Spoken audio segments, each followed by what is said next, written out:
wanna play my go long. I need a tag, yeah.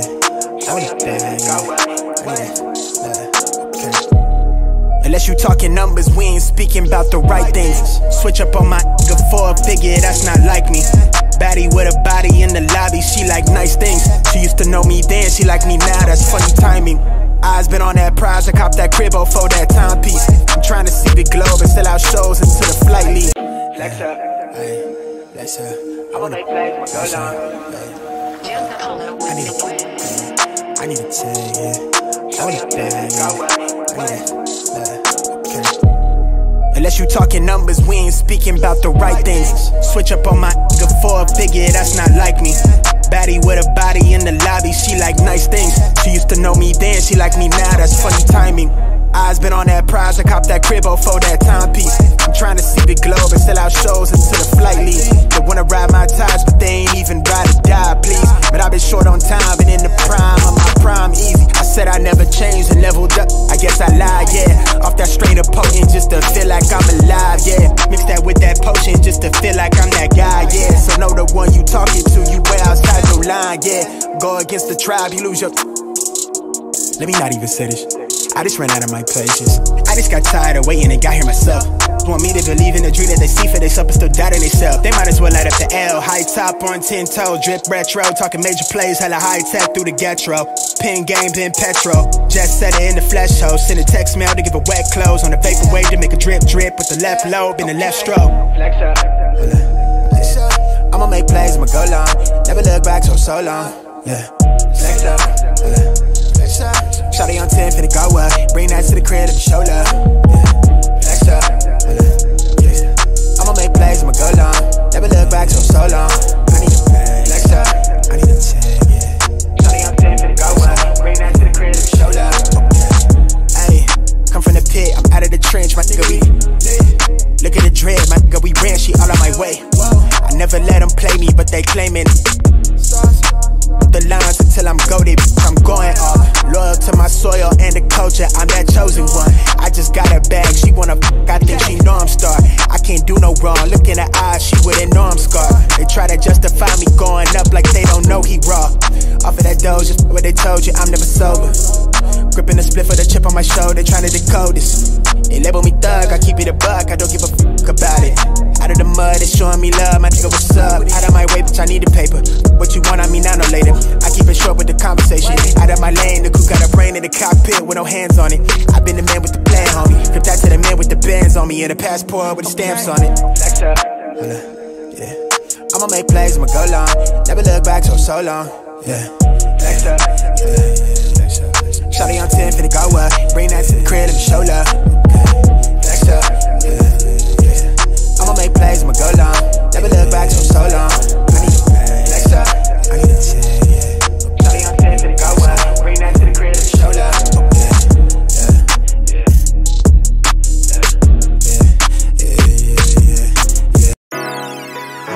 To LA with it, to LA with it. 10 toes down, I'ma ride with the gang. My whole life I've been doing my thing. Get that money, ain't no thing. Anything I do for the gang. 10 toes down, I'ma ride with the gang. My whole life I've been doing my thing. Get that money, ain't no thing. Anything I do for the gang. Anything I do for the gang. Took those L's and I took that blame. All money in, we ain't copping no chain. Feel like Ice Cube cause I did good day. Don't need 3 whips, don't need no race. I'ma keep it simple in the Chevy I skate. Thank the Lord every time I wait. Lace my shoes and I get to that cake. Heads up, I'm coming. This is all we ever wanted. Go and stack it by the hundreds. This is all we ever wanted. 10 toes down, I'ma ride with the gang. My whole life I've been doing my thing. Get that money, ain't no thing. Anything I do for the gang. 10 toes down, I'ma ride with the gang. My whole life I've been doing my thing. Get that money, ain't no thing. Anything I do for the gang. Pedal to the floor, to the engine. Head up in the clouds when I levitate. We don't spit game, we just educate. 10, 10, 80, how to pay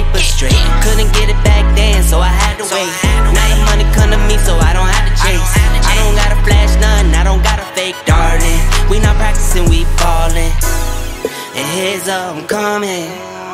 This is all we ever wanted. Yeah. Go and stack it by the hundreds. Yeah. Heads up, I'm coming. Heads up, I'm coming. This is all we ever wanted. This is all we ever wanted. Go and stack it by the hundreds. This is all we ever wanted. I'ma ride with the gang. My whole life I've been doing my thing. Get that money, ain't no thing. Anything I do for the gang. 10 toes down, I'ma ride with the gang. My whole life I've been doing my thing. Get that money, ain't no thing. Anything I do for the gang.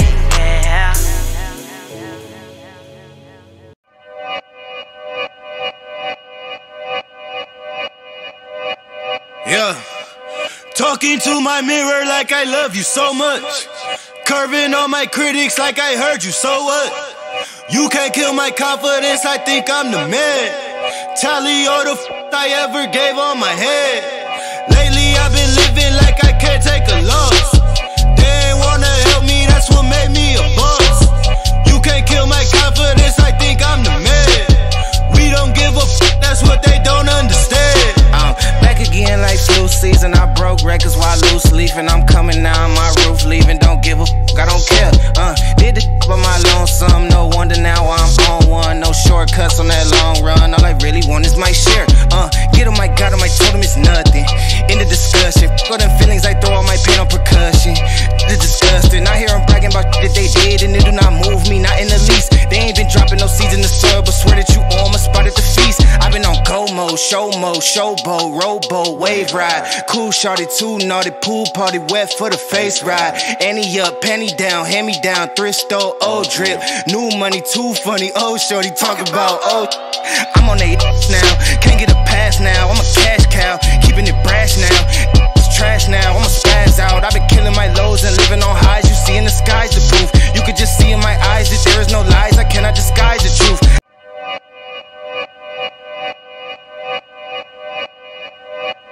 Yeah, talking to my mirror like I love you so much. Curving on my critics like I heard you, so what? You can't kill my confidence, I think I'm the man. Tally all the I ever gave on my head. Lately I've been living like I can't take a loss. They ain't wanna help me, that's what made me a boss. You can't kill my confidence, I think I'm the man. We don't give a that's what they don't understand. I'm back again like flu season. I broke records while loose leafing. I'm coming now on my roof leaving. Don't give a I don't care. Did the by my lonesome. No wonder now I'm on one. No shortcuts on that long run. All I really want is my share. Get on my God, I told him it's nothing. In the discussion, all them feelings I throw all my pain on percussion. It's disgusting. I hear them bragging about shit that they did and it do not move me, not in the least. They ain't been dropping no seeds in the soil, but swear that you on my spot at the feast. I've been on go mode, show mode, showboat, rowboat, wave ride. Cool shorty, too naughty, pool party, wet for the face ride. Annie up, penny down, hand me down, thrift store, old drip. New money, too funny, old shorty, talk about old. I'm on they now, can't get a pass now. I'm a cash cow, keeping it brash now. It's trash now, I'ma spaz out. I've been killing my lows and living on highs. You see in the skies the proof. You could just see in my eyes that there is no lies. I cannot disguise the truth. I've been duck dog, getting in my new merch, color duck sauce on the new couch with my Chucks on. Get the on with that hate. I'm big cool on the small chat, cause I know now that I'm all that. Got a hawk guy on the ball cat, get the out of my face. Talking to my mirror like I love you so much. Curving on my critics like I heard you, so what? You can't kill my confidence, I think I'm the man. Tally all the I ever gave on my head. Lately I've been living like I can't take a loss. They ain't wanna help me, that's what made me a boss. You can't kill my confidence, I think I'm the man. We don't give a that's what they don't understand.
All right, get the likes up. Get the likes up. Get the likes up. Get the likes up. Get the likes up. Get the likes up. Hey, hey, hey, hey, hey. Let's go, man. How you guys doing today? Today on a Monday.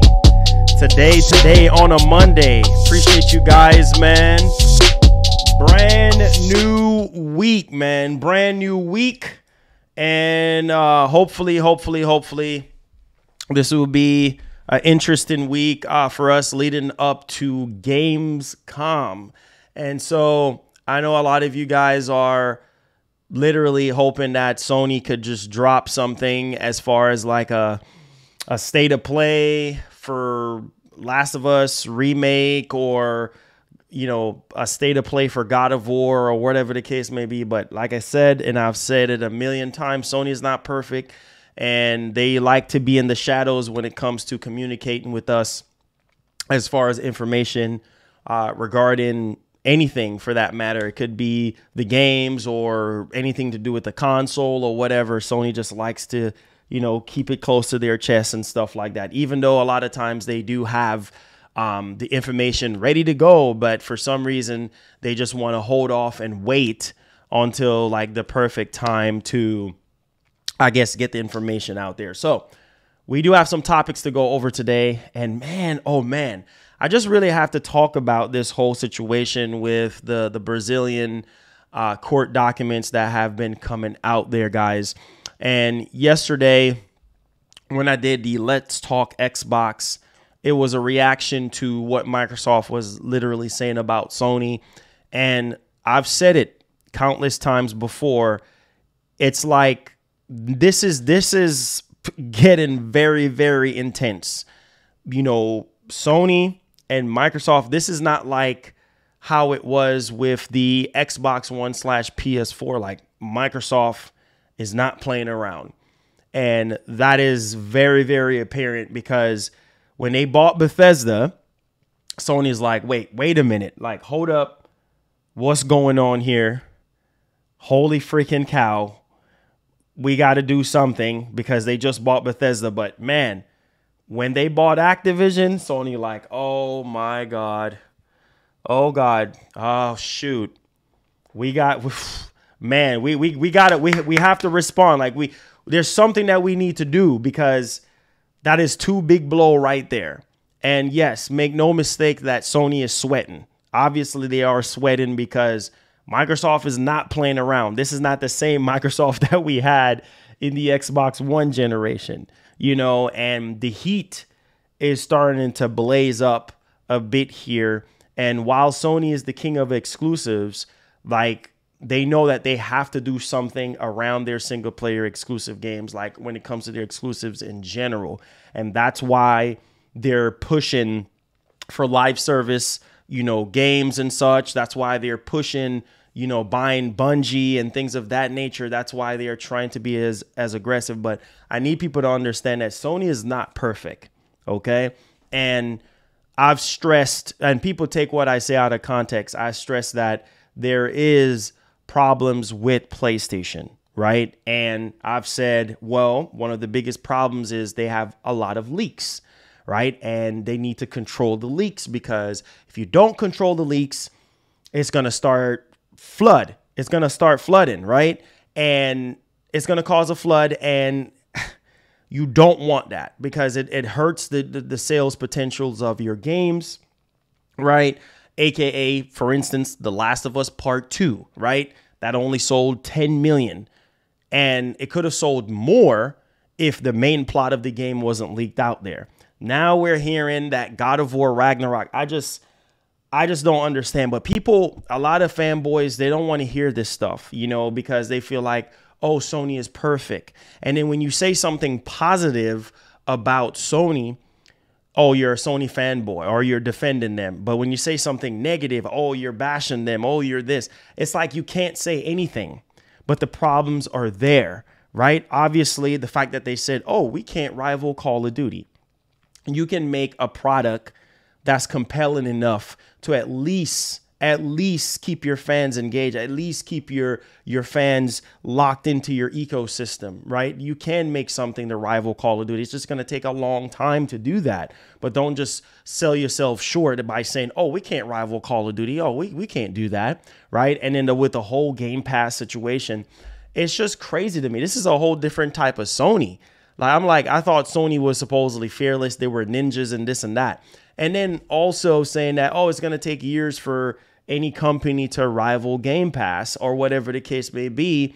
Like, you can rival Game Pass if you do day and date, but you're not going to do day and date. And I think if they do that, yes, I understand that there is a upfront cost of millions of dollars that these games cost for you to put them together, these single player cinematic experiences that you can't really get anywhere else from that high of a quality per se, right?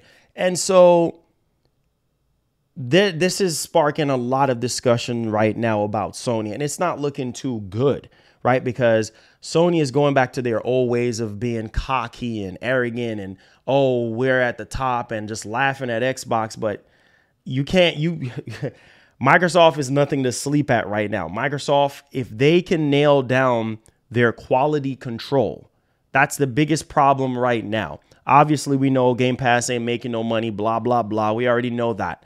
But if they can knock down their quality control and start releasing high quality stuff, right? Like they promised, like they're going to release this and this and this much first party games in Game Pass, and they can do 5 or 6 games a year, man, and they're high quality. Man, Sony got to do something. Sony has to find a way to, okay, now they're matching us with quality. So now it comes down to the type of games and the genres of games. But back into the whole issue with Sony, right? So you have all of that type of stuff. We can't rival Call of Duty. We can't rival Game Pass, blah, blah, blah. It's going to take a while. And then on top of that, we believe in generations. Like, you go back on your word on this, we believe in generations. Then people are looking like, oh, well, Gran Turismo is a PS4 game. God of War is a PS4 game. Like, it's so much stuff that you can say about PlayStation. So no, they're not perfect. And they're cocky on top of that, right? They're cocky on top of that. And PlayStation Plus, which we're going to be talking about here in the show, PlayStation Plus Premium, a lot of PlayStation fans are not happy with the way how they treat their classic games, right? A lot of people are not happy with that. And I told you guys this, but none of you guys listened to me. I said in my review, I said PlayStation Plus Premium is not worth right now. Like, it's not worth it right now. You know, just wait a minute, because it's missing PS1 games. It's missing a lot of PS2 games. PS3, you can only stream the games, right? It's doable, but it's not the right, proper way to enjoy PS3 games. If that's the case, you can just go out there and get a PS3 for cheap and play PS3 games natively. I've said this before, that Sony could do a better job with their backwards compatibility. I told you guys this, but nobody listens to me. Nobody listens to me. Nobody listens to anything that I have to say, because they feel like, oh, you're bashing Sony. No, because I want Sony to do better. I want Microsoft to do better. When I get on Microsoft case, oh, you're just hating on Xbox. When I get on Sony's case for them to do better, oh, you're just hating on PlayStation. No, I want them to do better. So I call out the areas where they're weak. People say, oh, Sony need more multiplayer games. The multiplayer games are coming. We just have to be patient. We just got to wait, right? Some people saying, oh, the live service games might flop. We don't know that. We don't know if the live service games that Sony is going to be making and putting out until 2026 is going to be a flop. We don't know. Jim Ryan is hoping. I mean, he has the resources and money to hire the right people to make these live service games a success. But at the same time, I need you guys to understand that Sony can't afford to be cocky and arrogant anymore. They can't just sit here and be like, oh, we're at the top of the throne and we're untouchable. Like, you got to watch your back now, because Microsoft is not playing around. Like, they're buying up all these studios. They're like, okay, you're doing what you're doing, right? You got to look at the whole block fee situation from both sides of the angle, right? One angle is, oh, we're paying block fees to get the games to come to our console. That's one thing because you're being competitive, right? Now, the sleazy way, which I've said this before, the cutthroat way of doing it is you're blocking the games, but they're not going to any of the consoles, right? It's not coming to PlayStation. It's not coming to Xbox. That's just wrong altogether, right? That is completely wrong. But like I said, Microsoft is not perfect. Microsoft has made mistakes after mistakes in the Xbox One generation. Launching the Series X, they have made mistakes, right? Zero games at the launch of the Series X, right? Not enough marketing, not enough games to go around. And this year, absolutely zero, right? And that's a problem. But next year, the heat is going to be up.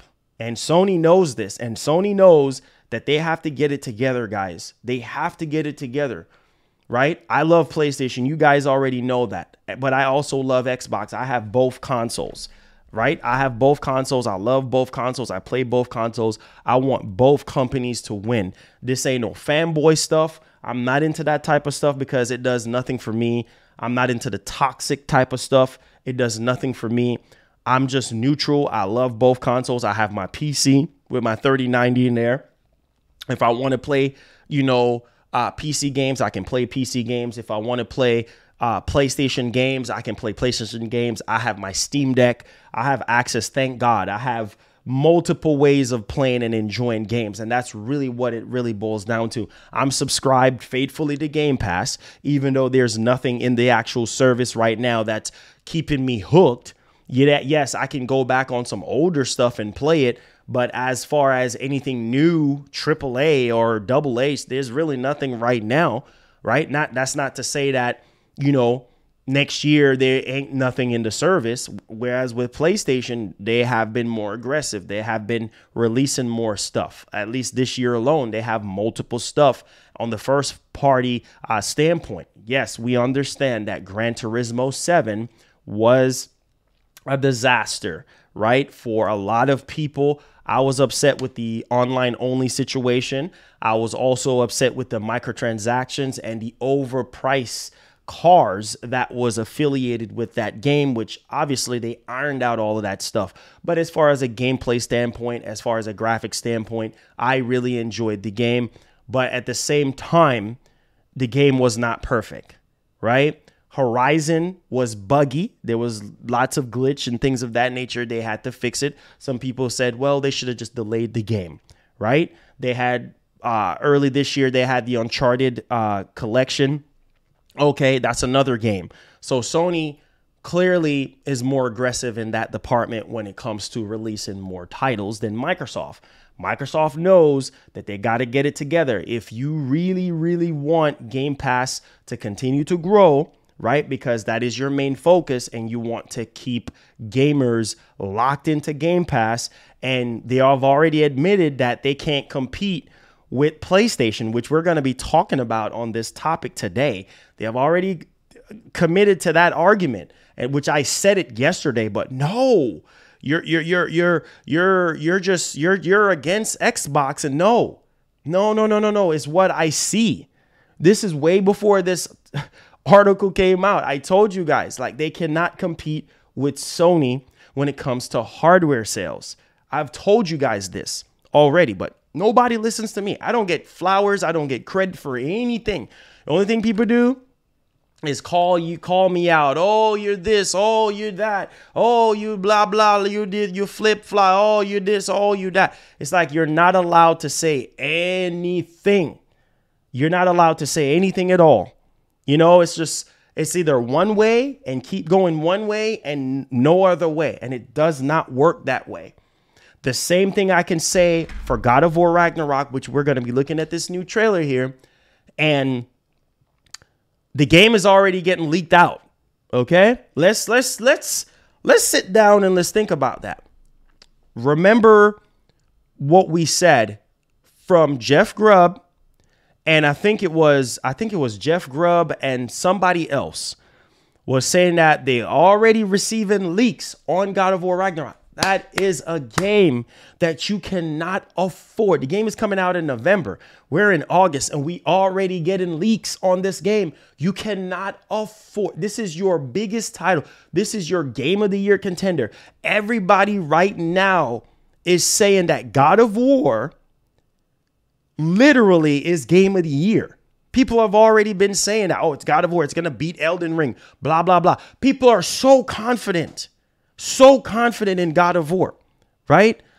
We got the report from Tim Geddes from Kind of Funny, literally saying that, well, he was on business calls talking to people and developers are saying they're going to give God of War its space. This is a mammoth of a title, okay? This is a big title. This is a big deal. This is going to move a lot of units for Sony. You cannot afford to have a Last of Us Part 2 or a Last of Us remake situation on your hands. You cannot afford that. And that's what I keep telling people. That's a problem.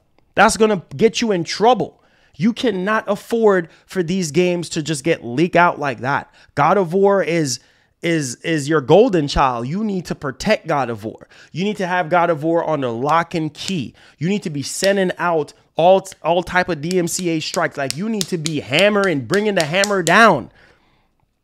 You cannot afford for one of your first party titles. See people clowning, oh, 10 million is not enough. 10 million is pretty decent, but I felt like Last of Us 2, as big of a franchise that Last of Us is, like, it should have sold at least 20 million or 25 million or something like that. Why? Because the main plot of the game is out there. What if God of War Ragnarok main plot is out there? It's going to be the same impact, right? It's going to sell, but it's not going to sell as well as if the game wasn't leaked out there. That's a problem. That's a problem.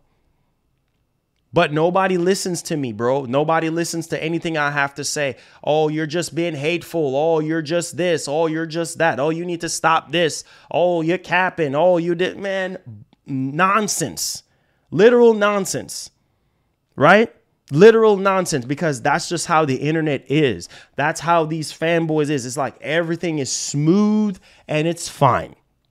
But if the game gets ruined for you, how would you feel? You're spending $70. You're not getting God of War Ragnarok day one in PlayStation Plus Premium or Extra. You have to spend $70 on that game, or however, $200 plus if you get in the other collections of the game, right? Like, come on. You're spending your hard-earned money. Would you want something like this to be leaked out? I understand that stuff is going to always get leaked out, but at the same time, you can control it. Stop it before it gets too big and too late. That's all I'm saying. So I really got to, really sit here and get all this stuff off my chest before we move forward with the show today, because it occurs to me that we're not understanding. I think we understand, but we just don't care. I want both companies to win at the end of the day. We're all gamers. Doesn't matter what race, what creed, whatever you are, you just want to be able to play games and enjoy yourself. This is supposed to be our happy medium. And instead of it being our happy medium, it is toxic. And gaming is becoming a place where a lot of people just don't want to be, because it's all this back and forth argument. That's one of the main reasons why I just do my show by my doggone self. I just do it by myself, because I can't be bothered with the toxic argument back and forth about which piece of plastic is better. Like, it is what it is. We already know Sony is known for their exclusives. Microsoft is known for Game Pass, and they're known for Gears, Forza, and Halo, and they're trying to expand into new horizons. They have 23 studios, and once this whole Activision deal goes through, they're going to have even more, right? And regardless of the negativity that's going on between both Sony and Microsoft, we're still gamers at the end of the day. We're going to buy what we're going to buy. We're going to play what we're going to play. So please do me a favor, hit the like button, hit the share button. Let's go ahead and get right off into the news. Hopefully what I really have to say today on today's show what I want to do, guys, is to give you guys the best content that I possibly can. Even if I'm wrong about something, I want to be wrong so I can be right.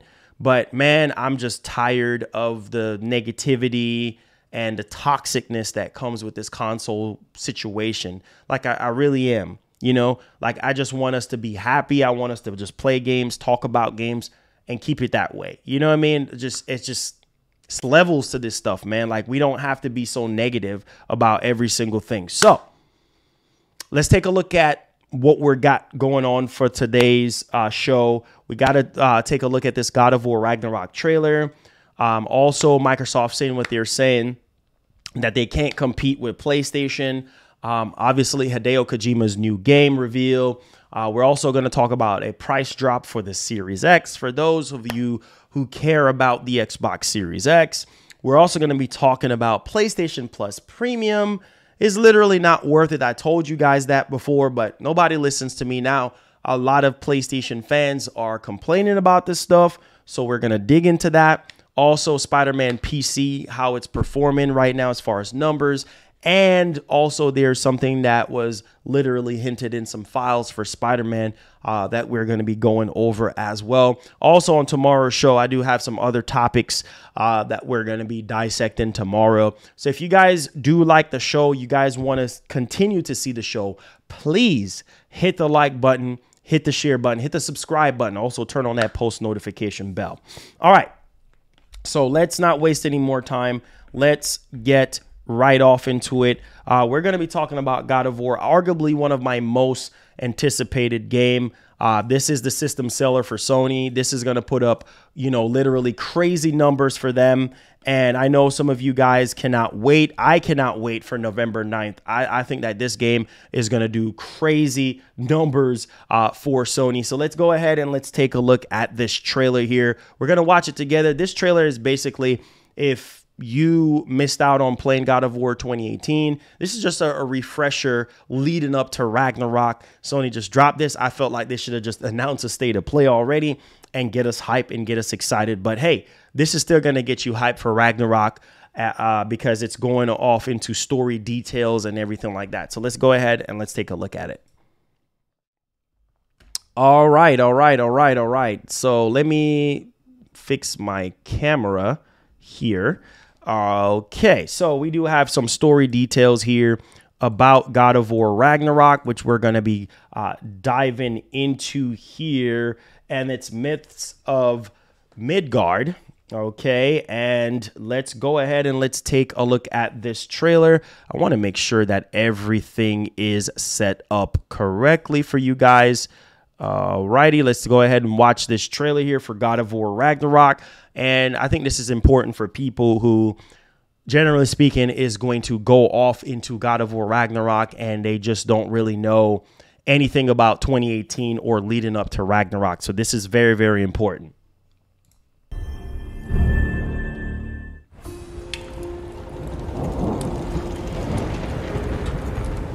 It's quite the storm we're having. Seems Fimbulwinter's here to stay. It will pass, though. All things do. In the meantime, how about a story while we warm by the fire? Those filthy spies.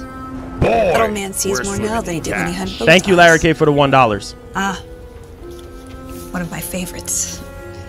It's a story of adventure.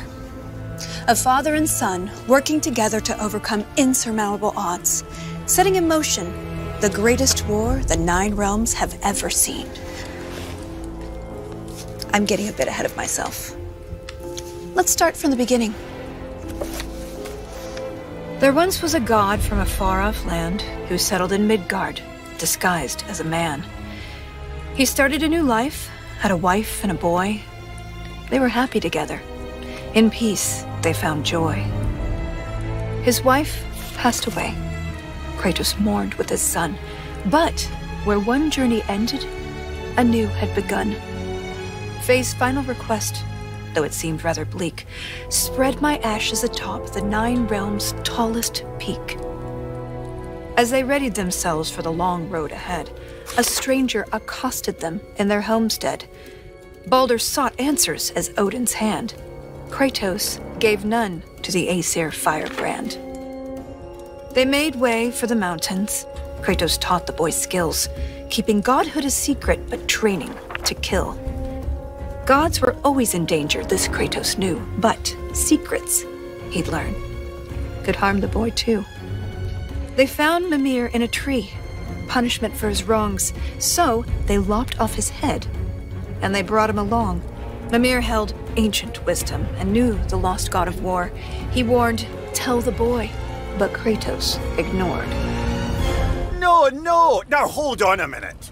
Is that all that's in there about me? Something to add? Actually, yes, I do. You see, Odin, in all of his dreadfully paranoid wisdom, trapped me in that bloody tree for perceived wrongs, and I led quite the colourful life before even meeting him. It all started when I was just a lad in the service of a great fairy king. Riveting stuff, really. We'll have to get back to that later. No, don't turn the page. I wasn't finished. If Mimir were telling the story, we'd be here all day. Anyways, they met Freya, masquerading as a witch in the woods. A god knows a god. She would aid where she could. She cautioned, "You must tell your son he's divine." But Kratos dismissed her. He'd regret this in time. On the road, Balder's allies, Thor's sons, attacked. Something snapped in Atreus as he tried to fight back. The Aesir lost the battle, but Atreus fell too. Kratos rushed him to Freya. She would know what to do. Freya was disheartened with the father's neglect, but with the heart of Hell's troll, she could save his son yet. Kratos thundered through Helheim and slew the great troll. He had captured its heart, but in his, burned a hole. He returned with his offering. Freya cast a keen spell, and Atreus was healed, though not all was well. Kratos sat with his son, and for once he was true, revealing he was a god, and Atreus was too. Delighted at first, it seemed all would go smoothly. Then arrogance followed and bent Atreus toward cruelty. With tensions flared, Balder preyed on their discord, casting back into Helheim Kratos and his ward. In Helheim, they learned Freya caused Balder's plight. His mother's ill-conceived curse robbed his life of all light. They emerged from the realm as they neared journey's end, but Balder appeared and attacked once again. Atreus and Kratos were ready this time, stronger together with their power combined. Freya intervened on behalf of her son, begging Balder's forgiveness for all that she'd done. Balder strangled his mother. Kratos lunged with a snap. Balder slumped. Freya wailed. And he died in her lap. Something changed in the world. Snow started to fall. The dawn of Fimbulwinter. The dusk of it all. Atreus asked, "Is this what it means to be gods? Killing our parents forever at odds?" "No!" Kratos bellowed as he dropped to one knee. "We will be the gods that we choose to be." Finally, together, they reached the Great Peak, finding Jotunheim's temple, the giants' retreat. A prophetic mural showed the life they had led. The boy's mother was giant, they learned as they read. Atreus walked to the cliffside. Kratos eyed the wall slowly. Beneath the boy's picture, a name was etched. Loki. They scattered her ashes and watched as they lifted. Over rolling red hills, the wind danced, and it drifted. Standing side by side, feeling hopeful and new, the boy was at peace, and the father was too. With their promise fulfilled, they returned to their home. They trained day after day, lest they'd reap what they'd sown. Atreus grew restless. Wary, Kratos remained. Ragnarok loomed as the great winter waned. Don't tell me you're thinking of stopping here. Things were just getting good. Well, I suppose we could go on a bit longer. An excellent idea. This is the most dramatic part. On second thought, perhaps we'd better cut it short. It seems that we're out of time. If you want to know how this story ends, I'm afraid you'll have to find out for yourself. Until then.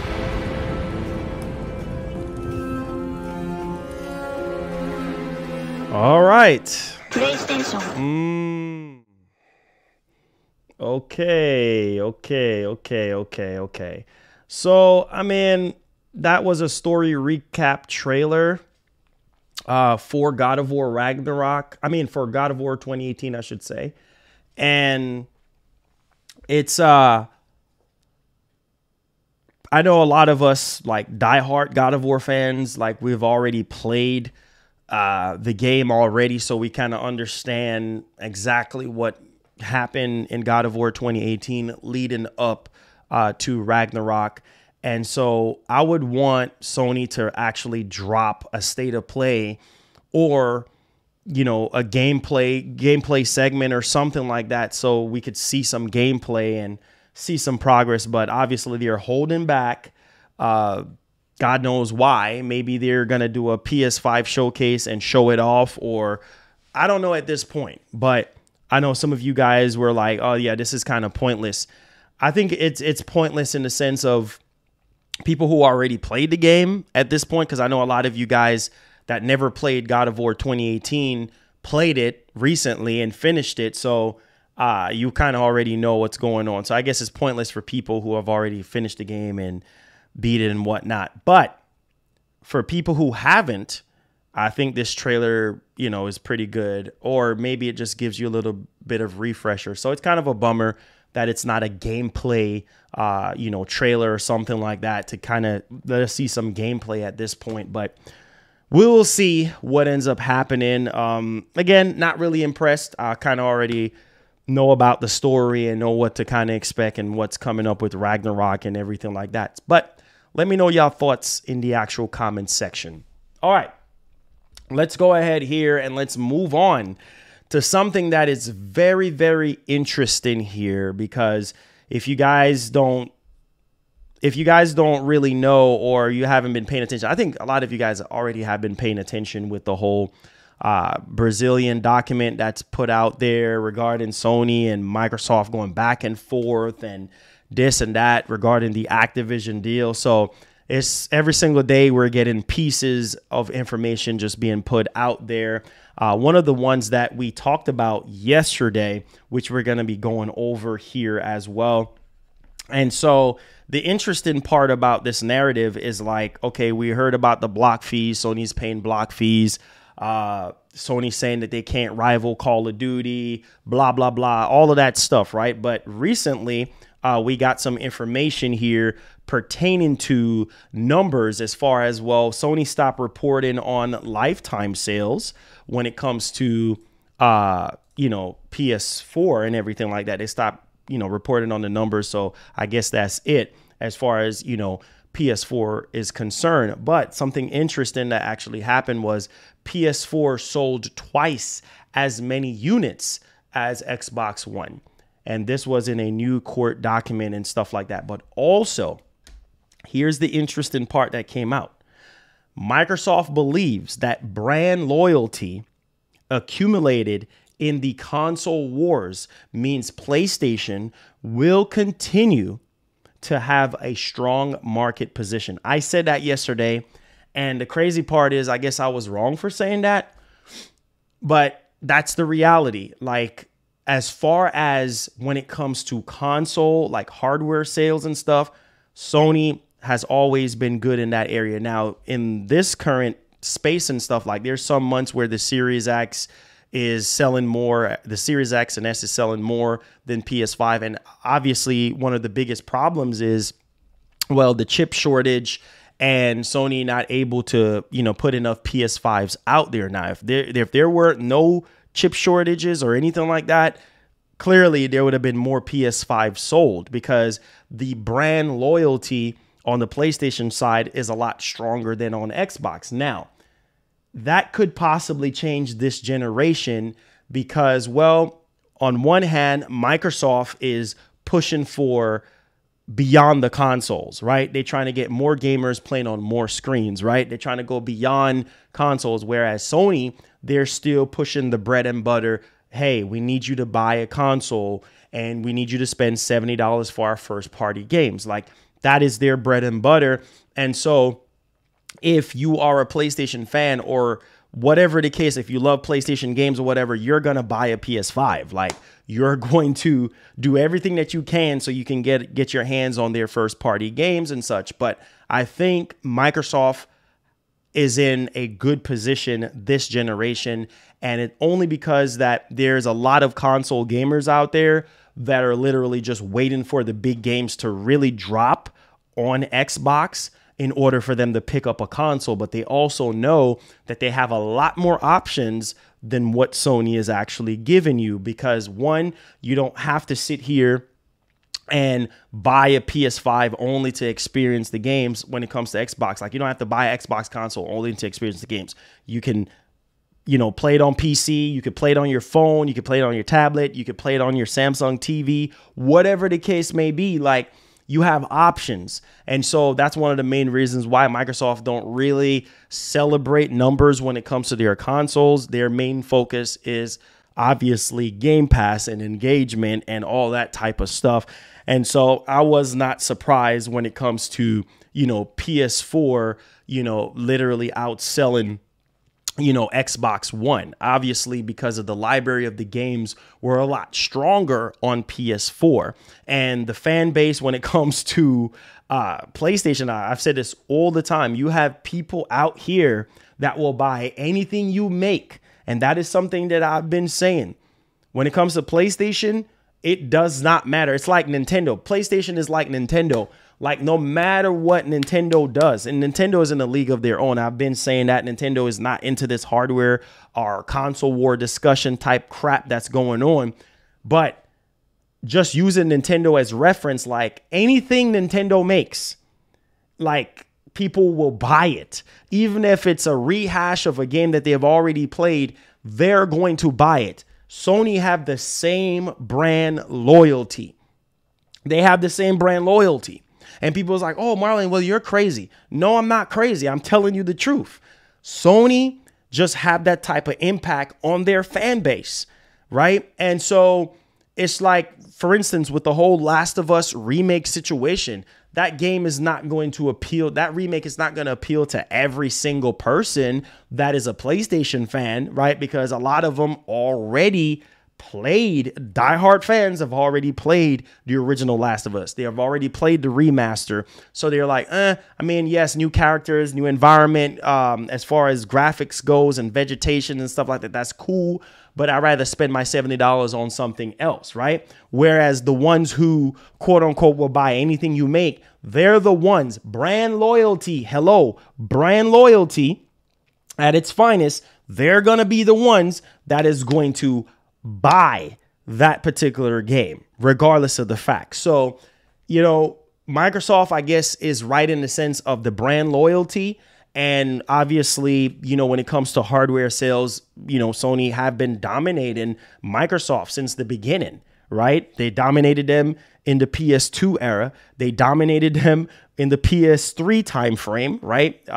Microsoft had a year head start on Sony, right, in the 360 PS3 timeframe. And so Sony came back towards the end and topped them in sales. And also you see with the PS4 and Xbox One timeframe, same exact thing. They actually doubled the sales. So 58 million, 50 something million is nothing to really laugh at. I mean, that's still pretty good. But the thing that really crushed Microsoft in the Xbox One timeframe was obviously the whole DRM situation, you know, them labeling it as a entertainment box. And it was just a lot of dropping the ball type of thing.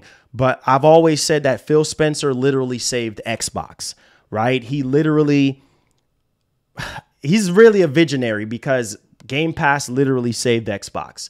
And Game Pass is going to carry Xbox into the future. As long as they're getting all these studios, all they have to do is double down on the quality control. If Microsoft can somehow double down on the quality control, start putting out quality first-party releases that are tied to Game Pass, Sony is going to be scratching their head. Sony is going to be like, oh, man, we got to do something.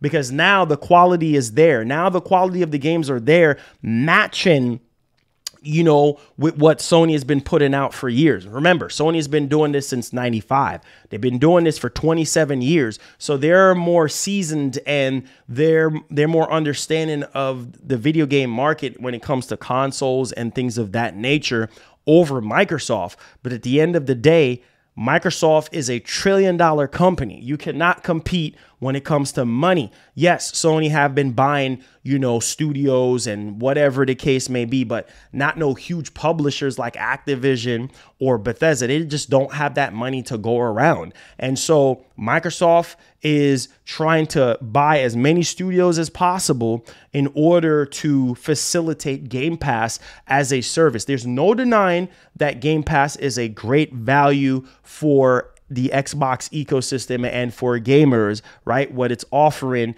and what the goal is for Game Pass. But the biggest thing, like I've said before, is in the quality control department. Now, if you actually look at Matt Booty is the head, right? When it comes to the studios, like he oversees that. You know, and at the same time, one would say, oh, well, get rid of Matt Booty and get somebody else to do the job. I mean, one would really say that because if you look at the quality of the games, right, you know, Gears of War, the quality is going to be there with Gears. I think at this point in time, people are just tired of Gears and they just want something else.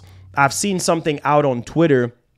I forgot what the Twitter username was, but forgive me, they put out a tweet about, and the tweet actually was going very well, where they were saying Microsoft needs to make a kart racer or something like that, where you have all these characters and stuff like that, and you're actually, like, they don't have anything like that, right? But I know some people want Banjo and Kazooie. People want what they want with Xbox. And the thing is that we know the higher quality stuff supposedly is coming. Right? We've been hearing it time and time again. All we can do right now is be patient and wait, because next year we have Starfield. I'm excited for Starfield. I just wasn't happy with what I saw. I need to see more on that game. From what I heard, that they are actually improving the game. And so that is really good. Starfield looks really, really interesting as far as what they can potentially do with that game and the quality of that game and how it can turn out.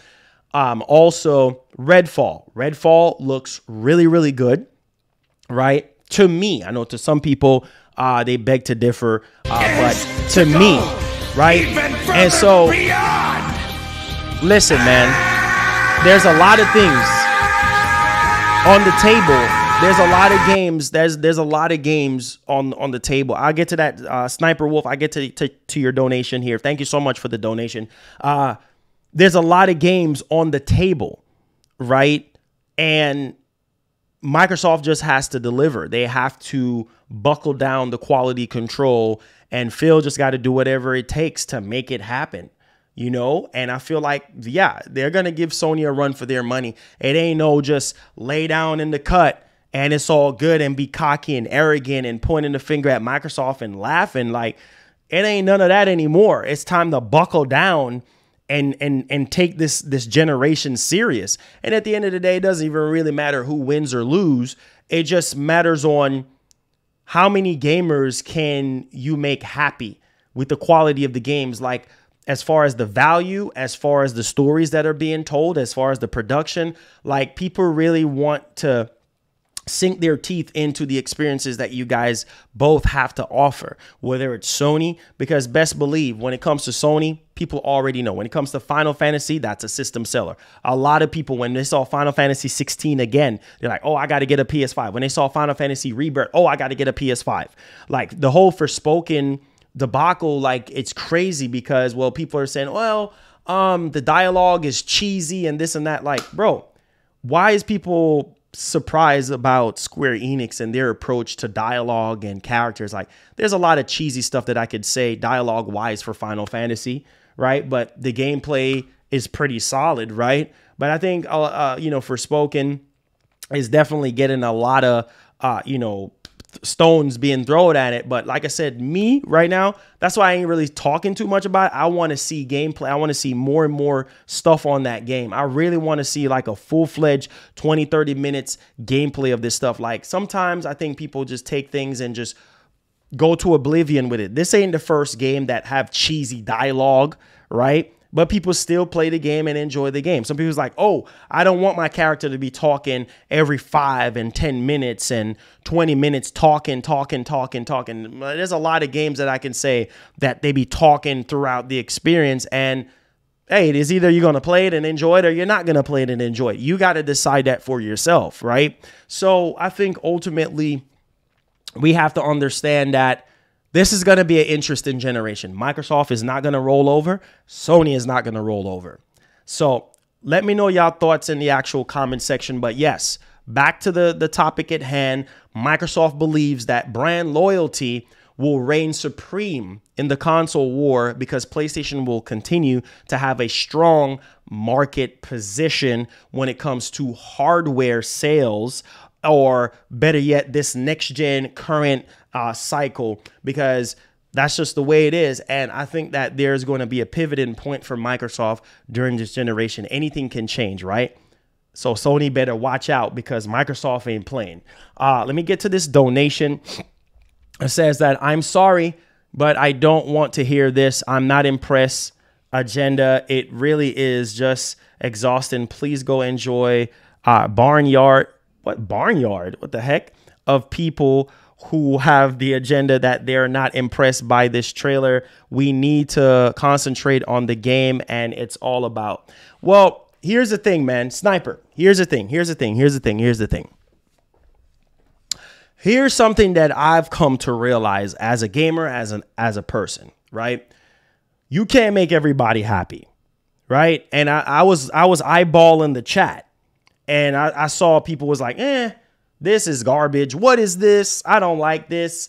Blah, blah, blah. Like, you know, that's their opinion. That's their opinion. You know, people just don't care, man. People feel like, oh, I already played the game. Like, what is this trailer? Like, this is garbage. I seen people in the chat was like, nah, this is trash. And oh, this, I don't care about this. I want to see gameplay. Yes, we all want to see gameplay. Yes, we all want Sony to be more aggressive and give us a state of play or talk more about Ragnarok. I mean, heck, the game is coming out in November and there's really no heavy marketing for the game right now. You need to be pushing hard, but people are just like, I don't really care about that trailer. Hey, that's garbage. It's trash. Hey, people are entitled to their own opinion. You know, so that's just the way it is, man. You can't impress everybody. Obviously, Sony knows what they got to do. I mean, they don't have to really impress anybody with God of War. God of War is God of War. You know, it's a genre defining game and it's their money child. You know what I mean? Like it's going to print money for them. And I think at this point, people are just getting to the point of just being fed up. And just saying, hey, listen, we want a state of play. Like we want to see gameplay. And they're not wrong for that. It's just that some people are just going to say, hey, this is trash. Some people are going to say this is great. So I think that's kind of like where it is as far as opinions and thoughts on that whole particular situation. So let me know y'all thoughts in the comment section. All right. Let's get to our next topic here. So we have to talk about Kojima. Right. So we heard that Kojima was working on a cloud-based game or whatnot with the partnership with Xbox and everything like that for a cloud-based game. And so a lot of people was petitioning to actually stop this from happening. And I'm like, guys, like once that contract is signed, there's literally nothing else you can do. Like it is what it is. Right. There ain't no going back on anything. Right. And so you can petition all you want. And then that's where the whole fanboy stuff comes into play. But hey, it is what it is. So Kojima might be possibly teasing an upcoming announcement. So Gamescom is actually coming up. We know that Kojima and Jeff Keighley, they are buddies and stuff like that. So I think new trailer for Overdose, the code name is Overdose or whatnot. should make an appearance, you know, hopefully there, because Kojima said himself out on Twitter that he's editing his next project or trailer, whatever. And so, yeah, here we are. So we could very well see coming up at Gamescom, like this is what, like next week, about what this game is going to be. Overdose. I mean, we know a little bit about this game. They're basically saying that it's going to be a horror type game or whatnot, but it's going to be a cloud native type of game that's exclusive to Xbox and everything. And so this is going to be very, very, very, very interesting here on how this game is going to be. So can't wait to see Kojima's next game. I know that Kojima is literally up there. He's one of the best developers out there, and the quality is always there when it comes to Kojima. I say what you want about Death Stranding. I know that Norman Reedus recently said that, hey, they're working on Death Stranding 2, but I don't think that's what this is. I think this is just Overdose that they're going to be showing and everything like that. So Gamescom opening night live, I think, is on the 23rd with Jeff Keighley. So let's hope that we see it there. Let me know y'all thoughts in the actual comment section.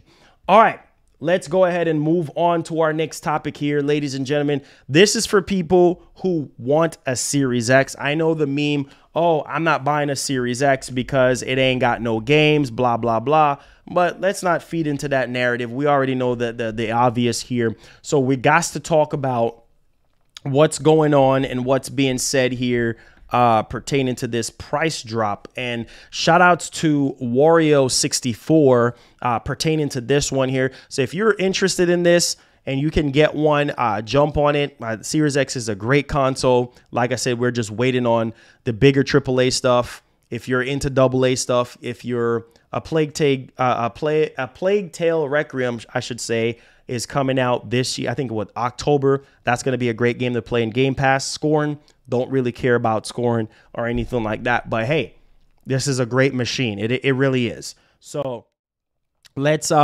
take a look at this here, guys. Thank you so much, OG, for the $10. So let's look at this price drop here for people who are literally interested. So shouts to my man Wario64, says that Xbox Series X $399 for college students after 20% off. You know, so after a 20% off coupon at Target in-store pickup. So 20% off Target circle offer and then student verification. So obviously you got to verify you know, that you're a student first, and then you'll be able to get 20% off. So I think at $399, I think it's worth it. And obviously sometimes too, you can find this for like even lower than that, depending on where you look and whatnot. So Target is doing something, you know, for college students right now. So if you're a college student and you can verify, you can do your student verification. I think this is actually worth looking into. So let me know y'all thoughts. $399. Very, very good price for the Series X. So yeah, let me know if you guys are going to be picking that up or not. All right, OG Gaming, thank you. Jersey in the building. Thank you so much for the $10 and for supporting the show. I definitely do appreciate you. All right, so let's get into our next topic here, guys. We have to talk about PlayStation Plus Premium. And so, like I said, I know the service just came out, but at the same time, you know, people are looking month to month, you know, for titles to be inside of PlayStation Plus Premium as a service. And like I said before, I know the service is brand new, but it's lacking in the classic department. You know, a lot of people are upset about this. And so we have to talk about it. Some people are saying, well, the game trials is not worth it because, well, there's really nothing right now that is out to really take. I mean, a lot of people already finished Horizon and things of that nature. But in the classic department, that's the main selling point, is the game trials and obviously the classic games. And like I said, Sony have been treating their classic games like a second class, you know, whole situation. Like it's supposed to be first class, because yeah, you want people to buy into your classic games, considering that you have the best when it comes to that, right? And so it's very sad that Sony is just lacking in the PS premium department. Like, obviously people are salty, and they're well within their right to be salty about PS3 games. You can only stream PS3 games right now. Obviously they're working on that, but there's little to no games. PS1, PS2, PS3, you can only stream, like, and people feel like month to month since the launch of this thing in June, like there should have been way more games, you know, tied to the actual service and stuff. And it's very, very sad. You know, obviously the lack of support that's actually going on. We do know that they have a separate team that's actually working on stuff like this, but it's like they're not moving fast enough for people. And so people are saying PlayStation Plus games catalog for August. They obviously included 3 Yakuza games and 2 flavors of multiplayer action, which is Dead by Daylight and Ghost Recon Wildlands. And so right now, a lot of people are very, very upset. So let's go ahead and let's take a look at this one here so you guys can actually see exactly what people are actually saying. It says a quick look at the replies to the above tweet indicates that PlayStation Plus Premium users want to know what exactly they are paying the extra cash for. I'm really struggling to see the point in keeping a premium sub when I could just drop to extra. Like I said, extra is literally the way to go right now because, you know, extra, you got the game catalogs, you got access to Ghost of Tsushima, Returnal, all these other games. Like, premium is obviously for the game trials and also for the classic stuff. And there really haven't really been anything. There's a lot more PS2 stuff that they can drop. There's a lot more PS1 games that they can drop, but obviously I don't know what Sony is doing. I don't know what they're waiting on. Clearly they're probably working on this stuff to get it out there, but you know, a lot of people are saying it's not worth it right now. The games, the classic games and the trials are just not worth it. And I've said that in the beginning portion of, you know, my review when I reviewed the actual service. I said, guys, all the PS1 stuff, like there's little to no PS1 stuff. They launched with 50 hertz PS1 games. People was complaining about that. They're well within their rights because it should have been 60 hertz.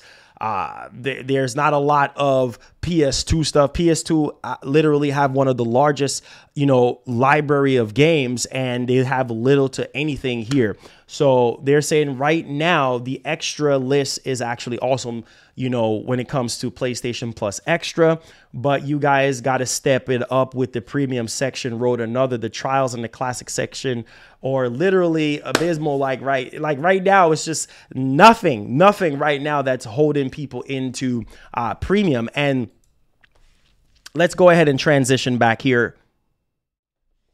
And so the crazy part about this whole PlayStation Plus Premium lacking in the classic games department and obviously trials, even though the service just launched, is that a lot of people are saying they should have just delayed the service, wait until they have, you know, a larger library of PS1 games, a larger library of PS2 games, PS3 games, you know, giving you the ability to download and not just stream.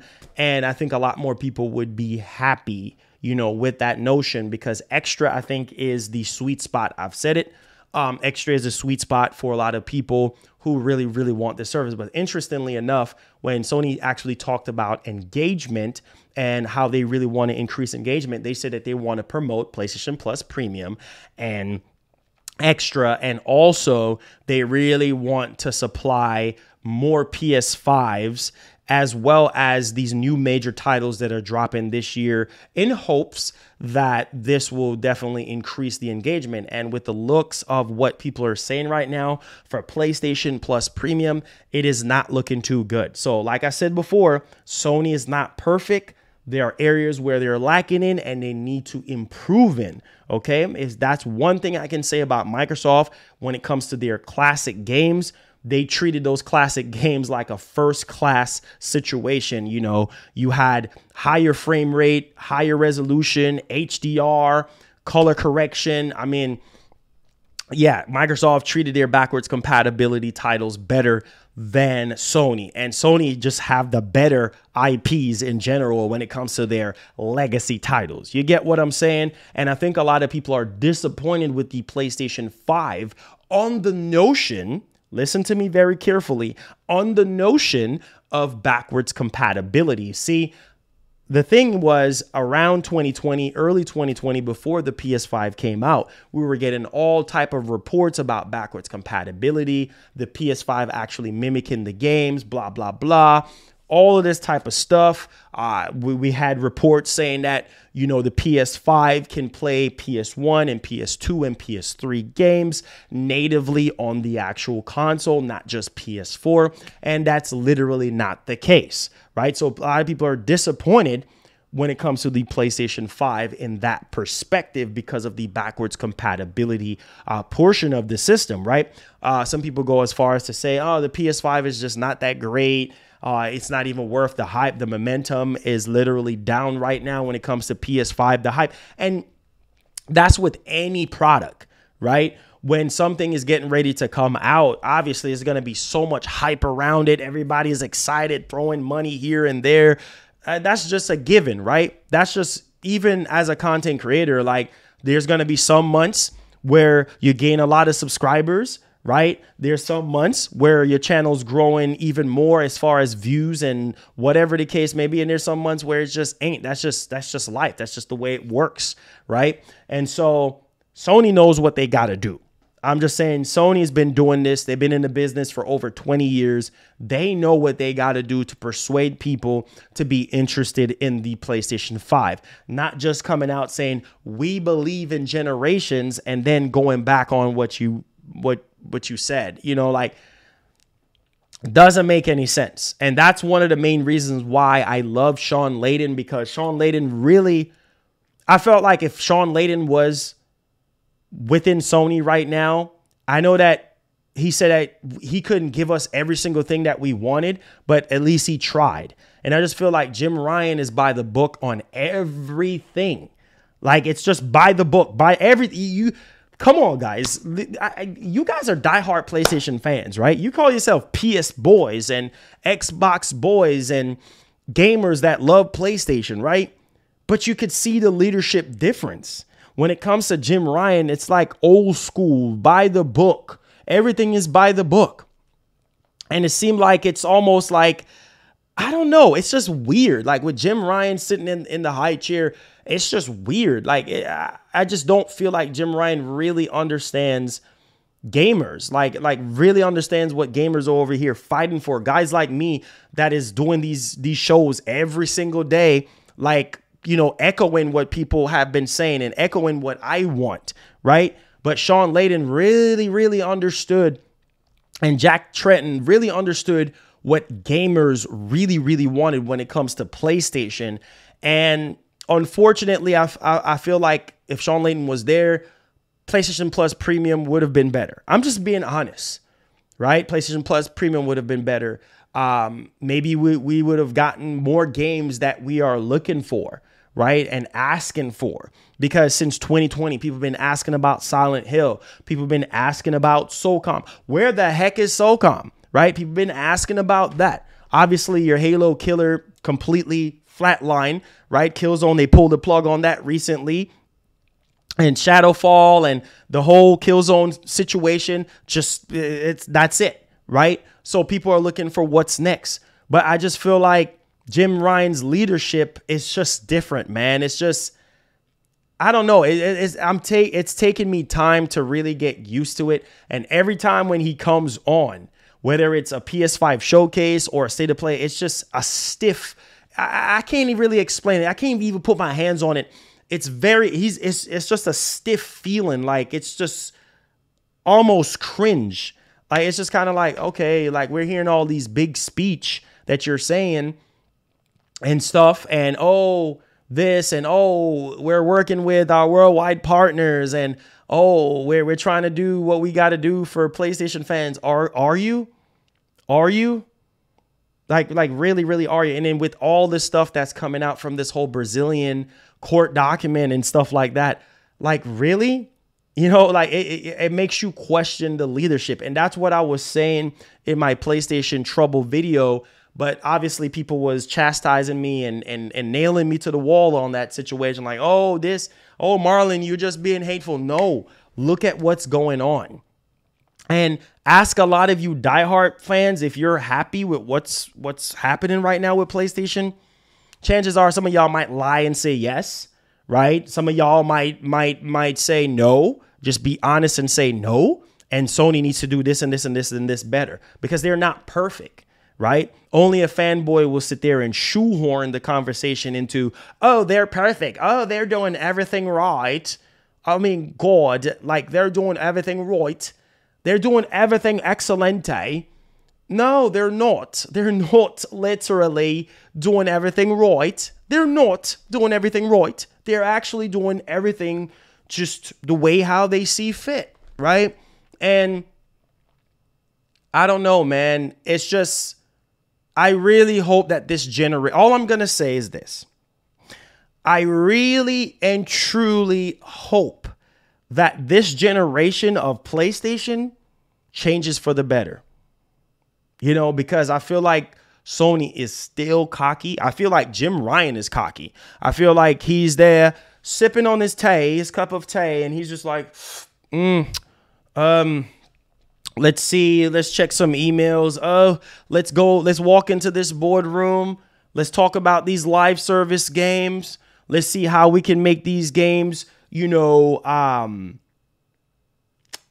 what's the word I'm actually looking, profitable for us, right? You see what I said? Profitable for us, not actually, for all we know, maybe he could be sitting there saying, well, you know what? Let's make this for the gamers. Let's make these live service games that we're working on, especially with Bungie and all this stuff. Let's make it really, really good. Let's make a solid experience. Like each and every one of our live service games should blow away the gamer, not for it to be profitable, right? Because profitable, I get it. I get it that it's about the money, it's about the business and all of that type of stuff. But at the same time, you have to, and people, it's not even just me, because people look at Jim Ryan and they're like, well, it's about the money for Jim Ryan, right? It's about the numbers. Like when the investors and all that type of stuff gets involved and stuff, like it's about the numbers, right? Like it's not about, man, you know what? I just don't see Jim Ryan like under his jacket have like a game. Like I don't like, you know, like how Sean Layden used to like disguise his clothing. Like he will have like something over like a shirt, or maybe have like a game shirt on, like a game character on the shirt or something like that to kind of hint at something that's going to get revealed. I just don't get that same excitement from Jim Ryan. I get it that everybody is different. And the reason why Jim Ryan got the job is because, well, I guess he knows what he's doing as far as a leadership standpoint. But as far as like passion for gaming and playing actual games and really kind of being more hands-on, like how Phil Spencer is when it comes to the Xbox brand, I just don't get that same vibe. I just don't get that same vibe from him. And, you know, these goals that they have, you know, for the PS5, and they want the PS5 to sell X amount of units, XYZ time, like March of next year. I think they really want to ship at least, what, 18 plus million units, you know, by March of next year. And you just have to be aggressive. You have to be aggressive with your marketing. You have to be aggressive with your games. You have to, you know, start having, sorry guys, you have to start having, you have to start buckling down on your leak, you know, on your leaks, and how can you control that? Like, so there's a lot of room for improvements when it comes to PlayStation and Jim Ryan at the helm of everything. So that is literally my take on this whole situation. Yes, some people think PlayStation Plus Premium is worth it. Some people think that it's not worth it. I mean, you see it right here in writing. A lot of people are not happy with that. And you're looking at Jim Ryan and it's like, okay, what are we doing here? Like, you're charging us $18 a month, but is it really worth it paying $18 a month? Or should I just pay $15 for extra and just be happy for the time being? Like, you got to look at those things, guys, and you got to look within yourself as a PlayStation gamer and see what you're investing in. Like, what is it that you're investing in? Are you happy with Jim Ryan's leadership? Are you happy with the catalogs of games that you have been served and everything like that? Like, for instance, like I said before, the whole argument on what games is worth $70. A lot of people thought to themselves like, well, Returnal is not my cup of tea, right? Some people's like, oh, I don't like that type of Metroidvania type style, type of rogue type game. Like, it was a hard sell for a lot of people, right? When it comes to Returnal. Also, some people thought to themselves, Miles Morales was not worth the price because, well, it's a short experience. The game should have been sold for $40. Well, it is what it is. People bought it anyway, right? Demon Souls remake. Some people thought, well, that is not worth $70. But hey, Jim Ryan is like, listen, if you want a premium remake, if you want a premium experience, you got to pay the premium price. So that's just kind of like where I'm at with Jim Ryan and with these games and with the premium experience that we're actually paying for, right? This is just what it is. Like, some people are just not happy with the premium price that they have to pay for things when it comes to PlayStation. But it's as simple as just don't buy it. Just don't buy it, right? As simple as that. That's what people are saying. Just don't buy the game. Just don't buy it. All right, let's go ahead and let's move on to something that is very, very interesting here. And yeah, let's talk about Spider-Man, because this is something that I really wanted to sort of highlight when it comes to PlayStation and their PC releases, right? Because yes, there's a lot of people that are salty, right? A lot of people are salty behind, you know, Sony dropping their games on PC. A lot of people is like, well, you should do your games day and date. But look at this. Look at this one right here.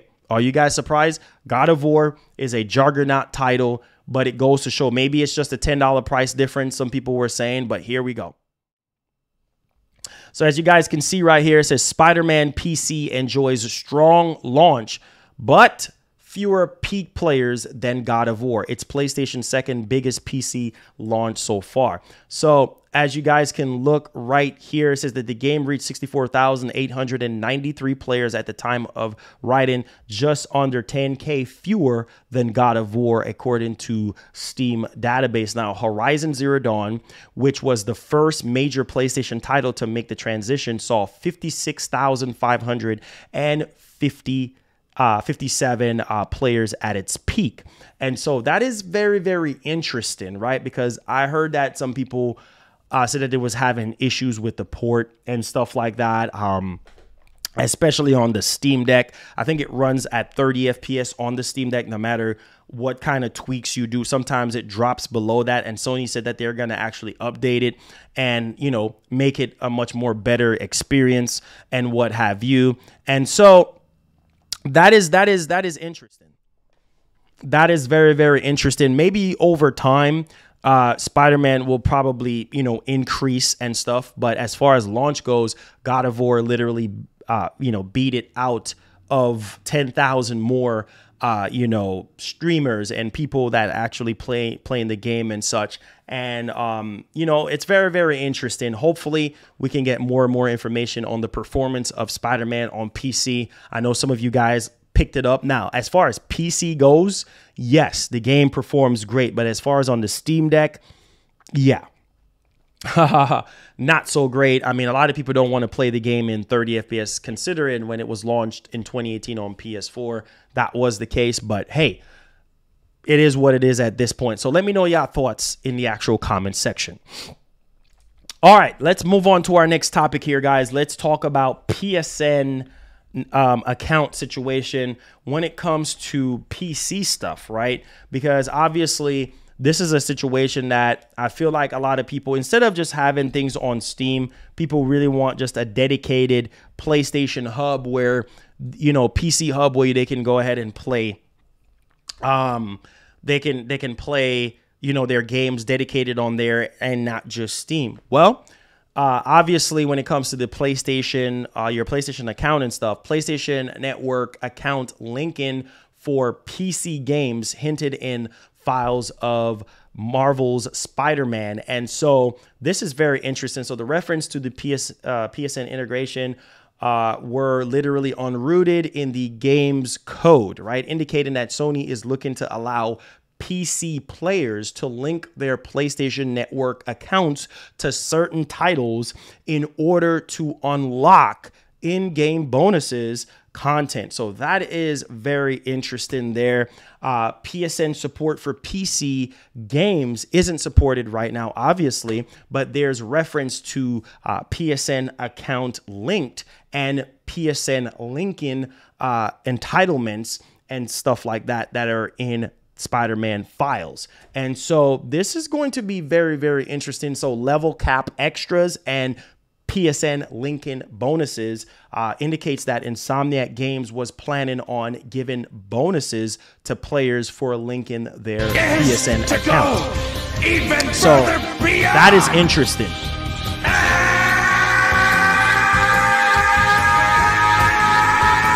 All right. Thank you so much. Came right on the tail end of the end of the show. As far as the main show, we're going to be going into the Q&A portion of the show. So if you have any questions, if you want to support the channel, it's optional by giving super chats and stuff. That's obviously welcome to help us to continue to do what we do here.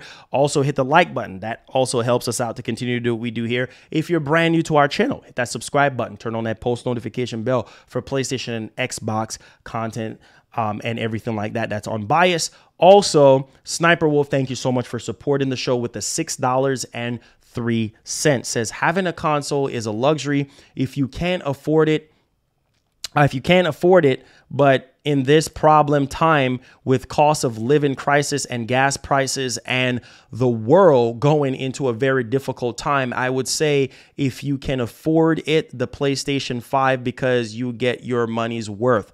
Now, obviously, here's the problem with that. Now, not a lot of people are going to be in agreement. What's up, King Mo? Not a lot of people are going to be in agreement with that, because some people are like, well, the PS5 might be worth it to you, but to me, the PS5 is not worth it. Some people are like, yeah, the games are expensive. They're $70 or $10 more than what they used to be. Some people don't care as far as the price goes for the game. Some people will like, man, shut up and spend $70. That's how some people talk. Shut up and spend the $70 and stop crying, right? While some people are like, yeah, you know, $70 for this game is just completely not worth it. So I guess subjectively, like, it just kind of all depends on where you're sitting at as far as value, because everybody's sense of value is different and what they think is worth it or what's not worth it, right? But yes, with what's going on in the world right now, as far as, you know, the living crisis and gas prices going up, the recession situation, yeah, it's pretty tough for everybody. It's tough for me. It's tough for a lot of you guys. And we have to be careful how we spend our money. Let's be honest. Let's be upfront. Let's not tuck this in.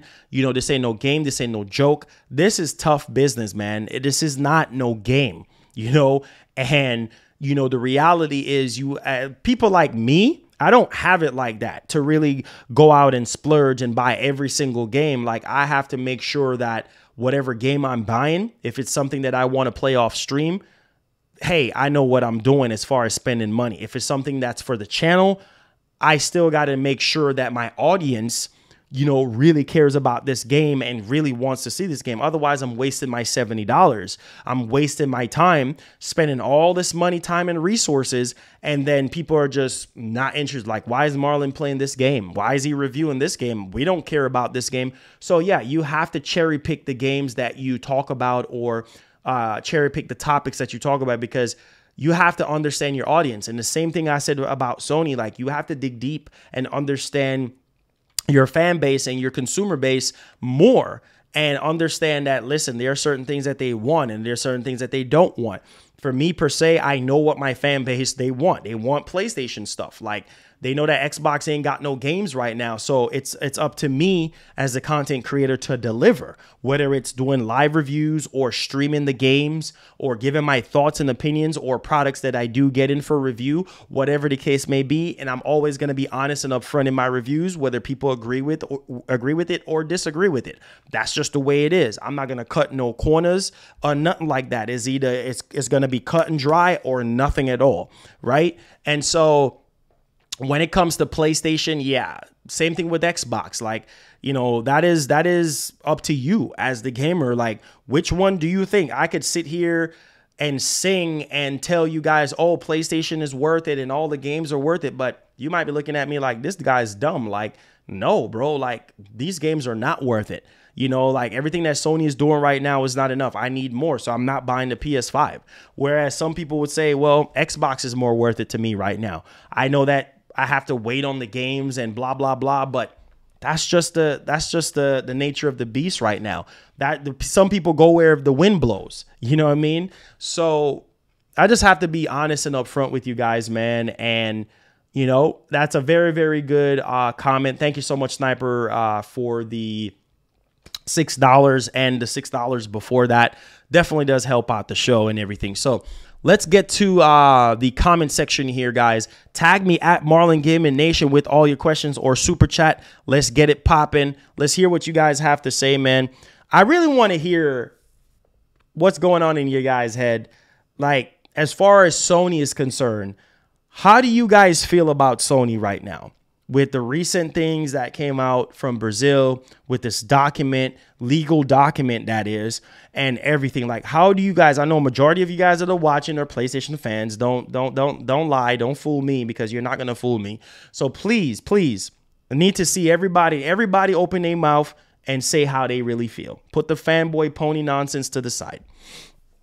My man Richard, thank you so much for shout outs to my sponsors, man. Shout outs to the Roundtable members. Shout outs to you guys. Thank y'all for the support. Thank y'all for the love. We're out here.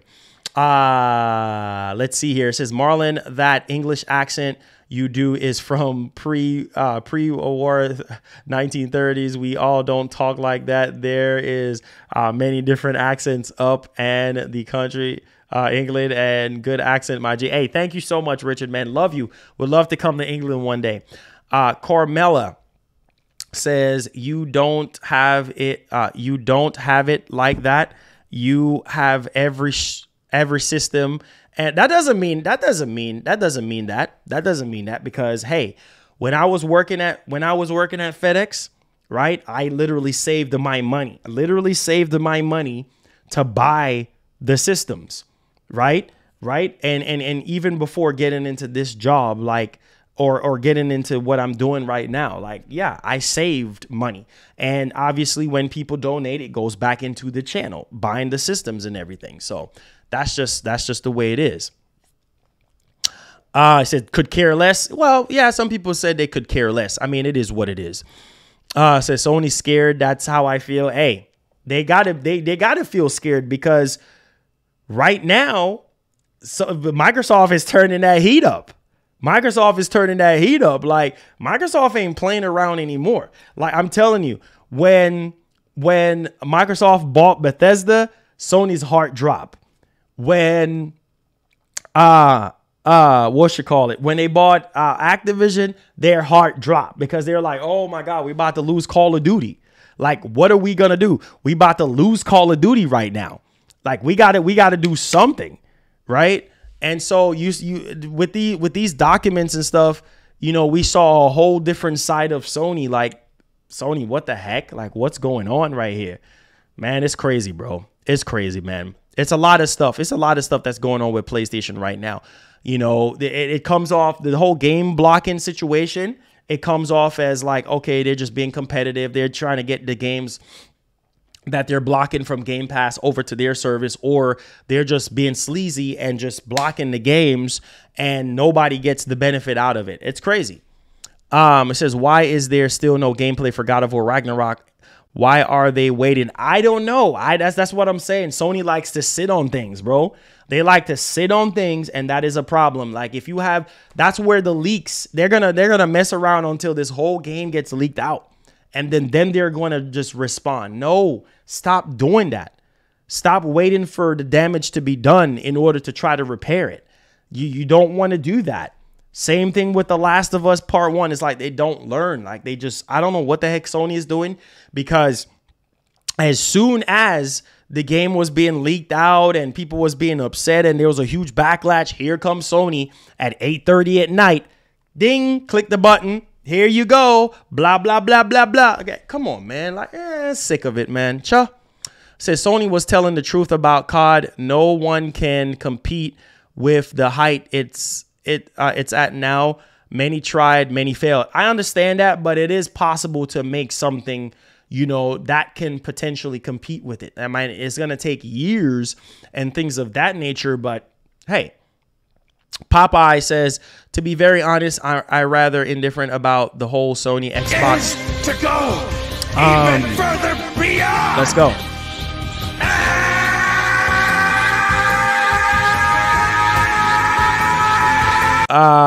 It says, to be very honest, I rather be indifferent about the whole, you know, Sony Xbox. Speculate, as these two companies are heavily dependent on gamers. Yeah, for sure. To merely exist, they need us. Of course they need us, man. They need the gamers. Of course they do, man. They can't do it without us. Tony, thank you so much for the $3.62. Says, the way I see this situation is we just need to stop. We need to obviously stand up to these corporations, but we need to stop downplaying what Sony has done. Wake me. It's not shady. This is good business move. Every company. Yeah, of course. Every company does something shady, right? To win the hearts of their customers or whatever the case may be, right? You got to do what you got to do. But ultimately speaking, as long as it's in the benefit of your company and your fans, that's cool, right? I mean, companies do it all the time. Let's get to these orange stuff here. It says, if the game gets leaked, which we all know is gonna happen, they can't blame no one but themselves. Exactly. They have the gameplay. This is cockiness I'm talking about. Yeah, for sure. It says Sony dry snitching to judges. It says about Microsoft buying Activision to paying devs to keep off Games Pass. Yeah, man, it's a sad situation. It's sad. Like I said before, Sony's greatest strength for them over Microsoft is their exclusive games. We already know this already, right? But that's why they're expanding beyond their single player games and diving into live service games. They're trying to put more multiplayer stuff out there. They're trying to expand. They're trying to be a well-rounded oil machine. But that is something that is going to crush PlayStation, is the cockiness. You know what I mean? It's being ignorant and stuff like that. It's like, come on. Like, stop being cocky. Like, if you have stuff to show, start showing it. Don't just sit there and I guarantee you they have gameplay or state of play stuff ready to be shown for God of War Ragnarok. But you're just sitting there. You're just sitting there with the information and just having it under lock and key. Show it. I mean, like, people not understanding history. Like Last of Us Part 1. Last of Us Part 1 remake got leaked out. Almost ruined the whole purchase for everybody. Last of Us 2. Hello. Right? Same exact thing. The main plot of the game was leaked out there. It's like Sony does not learn. And so it's like they're holding God of War Ragnarok close to their chest. Like, oh, we don't have to show this right now. Come on. The game is coming out in November. You mean to tell me that the game is not ready to be shown? I can see if the game is 2 years out, 3 years out. Not even say a year out, because people are expecting Spider-Man 2 to be shown this year. If the game is coming out next year, come on, you got games that are 2 years out that we're getting gameplay for, let alone something that's coming out in the next 2.5 months. And you mean to tell me, you know, you holding back on, come on, that's cockiness, bro. Like, stop doing that. And start showing. I keep saying it. Start showing more games. Start showing the games that you have that is getting ready to come out, so people can be hyped, so people can be excited about the game and things of that nature. It's like, come on, man. Like, the game is 2+ months away. Like, why are we sitting here being so cocky and arrogant? Like, I don't get it. But that's Sony. Sony's going to be Sony. They're going to do what they're going to do. You know what I mean? And here comes the defendants. You know, they're going to defend Sony regardless. But me, I'm always going to call them out. I'm always going to be like, listen, bro, like, no. Stop holding on to information. Let the information out there so you can eliminate the leaks.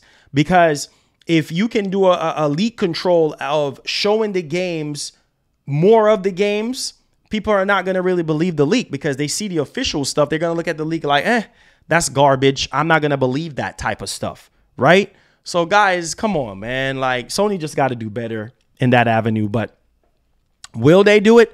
Sony is stubborn. Sony is cocky. Will they do it? No, of course not. Ghostface says, just admit Sony is scared, bro. Of course they're scared. I said they're scared. Like, they were very scared of losing Call of Duty, right? They said it's their words in the document, not mine. They said that pissed me off when they said, oh, we can't rival Call of Duty. None of our studios can make something to rival. Of course you can. Anybody can make something to rival Call of Duty, but only time will tell. The stand of time will tell if it's going to be strong enough to go up against COD. But don't just sell yourself short. Oh, we believe in generations and all this type of stuff. Man, it's sad, man. It's sad. It's sad. It's just like, I don't know what Sony is doing, but Sony need to get it together. They need to pull themselves together.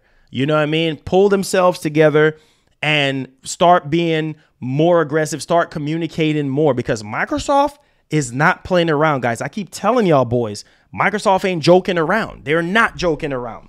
They're putting that hammer down. They're like, listen, bro. Oh, okay, you paying block fees for games? All right, well, we're gonna buy Activision. See how you like them apples, right? Because we both know this is, I guarantee this is how it was, bro. Phil Spencer like, Sony, yeah, you got the exclusive games. Yeah, you do. You got the exclusive games, but here's what we're going to do. Hey, Satya, what's up? Hey, man, I need the budget for, we need to go into budget for Bethesda, man. We need to get Bethesda, man, because Sony is over here playing games. You know what I mean? They got that exclusive thing locked down and everything like that. They over here paying block fees and everything. So, yeah, we need to shut that narrative down real quick at the beginning part of 2022.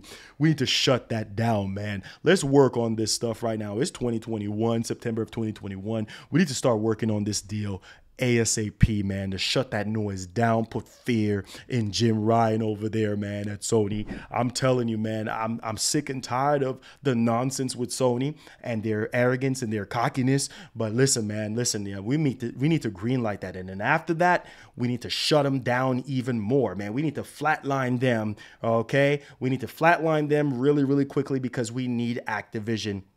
Okay. A matter of fact, we've been in talks with Activision and yeah, we're going to lock that deal down. Call of Duty. Oh man, we're going to have them crying like little ponies, little babies. We're going to make them cry because we're going to put that fear in them. So yeah, go ahead. Go ahead. Go ahead. I was saying, in paraphrasing, go ahead and pay your little block fees, man. I guarantee you that was the conversation that Phil had with Satya. Like, listen, bro, we need to put the fear in Sony right now because they too cocky for years. You know, they got all this exclusive stuff, time exclusive stuff, whatever the case may be. So we need to put the fear in them. And that's what they did. That's exactly what they did. You know what I mean? So Phil is not playing around. I'm telling you, that's exactly what happened. That's exactly what happened. We're going to put fear in Sony. Oh, yeah, they're at the top. Oh, yeah, they're number one. Nah, bro. Nah. We're gonna put you in fear. We're not going to just roll over and let you win. You know what I mean? We're not going to roll over and let you win. We're going to put that fear in you. You know, for real, though. Like, cut the cringe. It's the truth. It's the truth.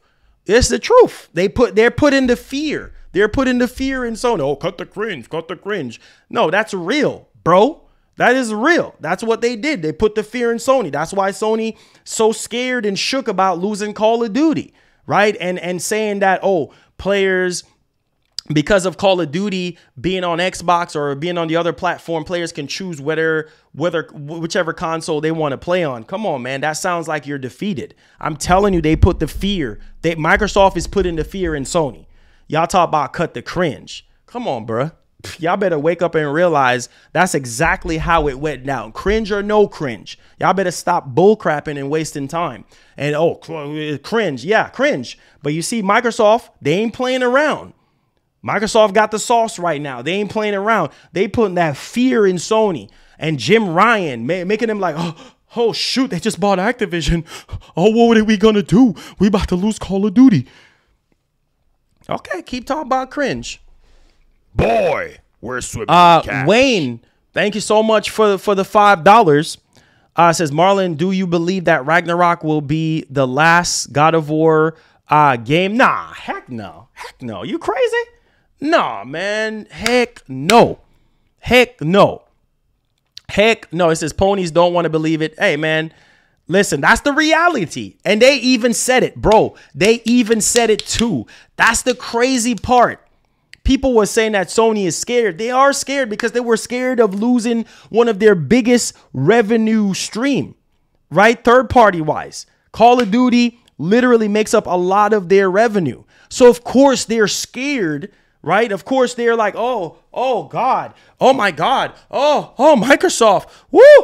Man, I am telling you, Microsoft is putting the fear into them.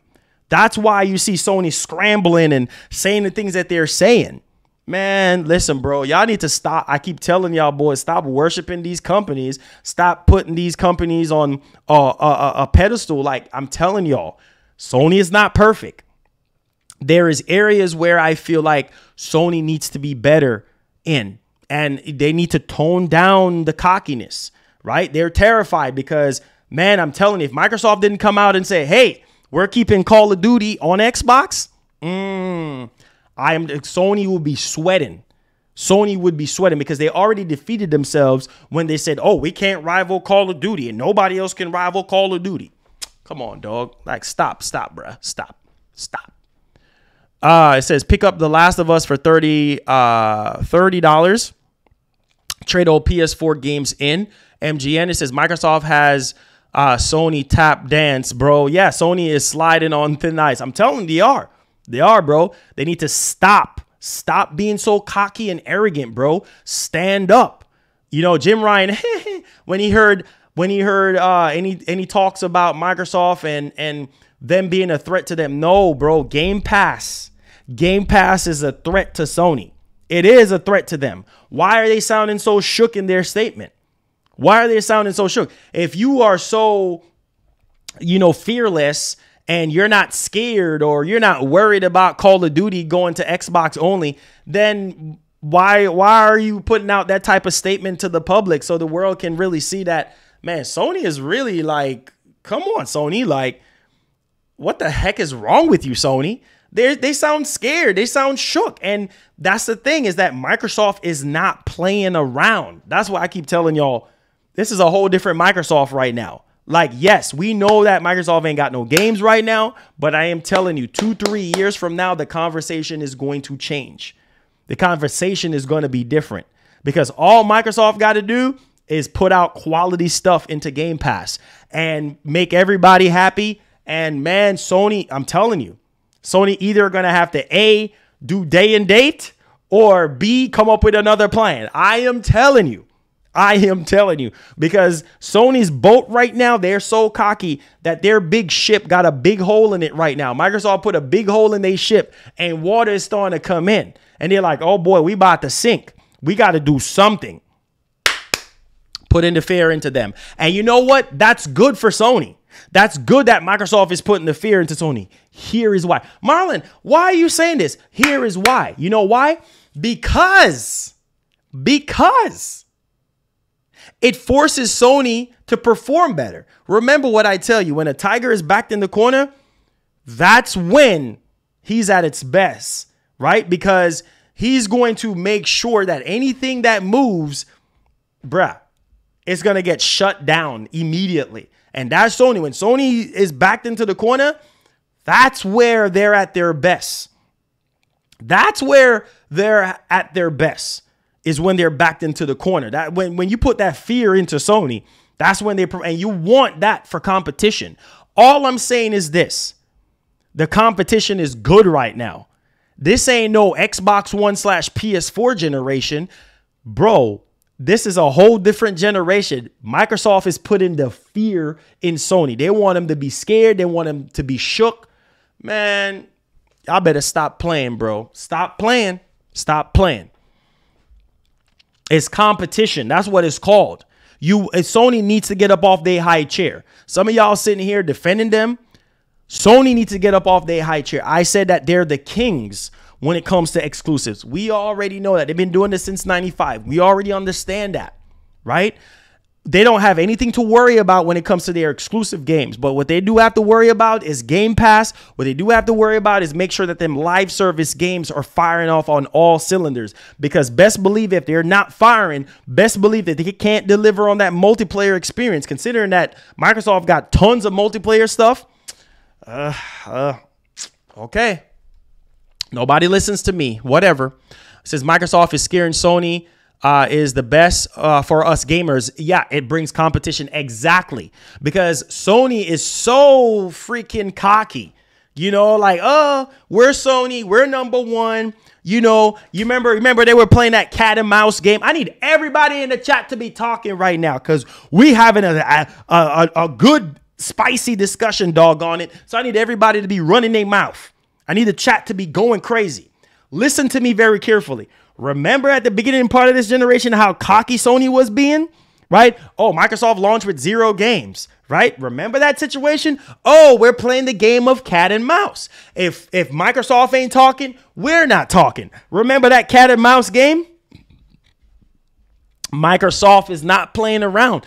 Sony, you can play that cat and mouse game all you want. But while you're playing that cat and mouse game, Microsoft is out here making big moves, putting the fear into you, buying up even more publishers and putting the fear into you, right? I'm telling you, man, this is Microsoft is a threat right now. They are a bigger threat to Sony than they were before. That's the whole moral of this story. Good competition is good for the industry. Some people, if they can help it, they want Sony to be number one. No, you don't want no company to be number one because when they become number one, they start becoming the Apple, you know, of it's like the Apple of the situation. It's like, bro, like it's just you get what you get, right? You get these experiences that, like, what is this, Sony? They're so cocky and arrogant, like, we ain't got no competition, so we're free to do whatever we want to do because gamers are gonna gobble it up because they ain't got no choice. Right? No, you do have a choice. You do have a choice, which is called Xbox. You do have a choice, which is called Game Pass. You do have a choice, which is called Nintendo. You do have choices. As a gamer, you do have a choice that's called PC. No, everything does not revolve around PlayStation.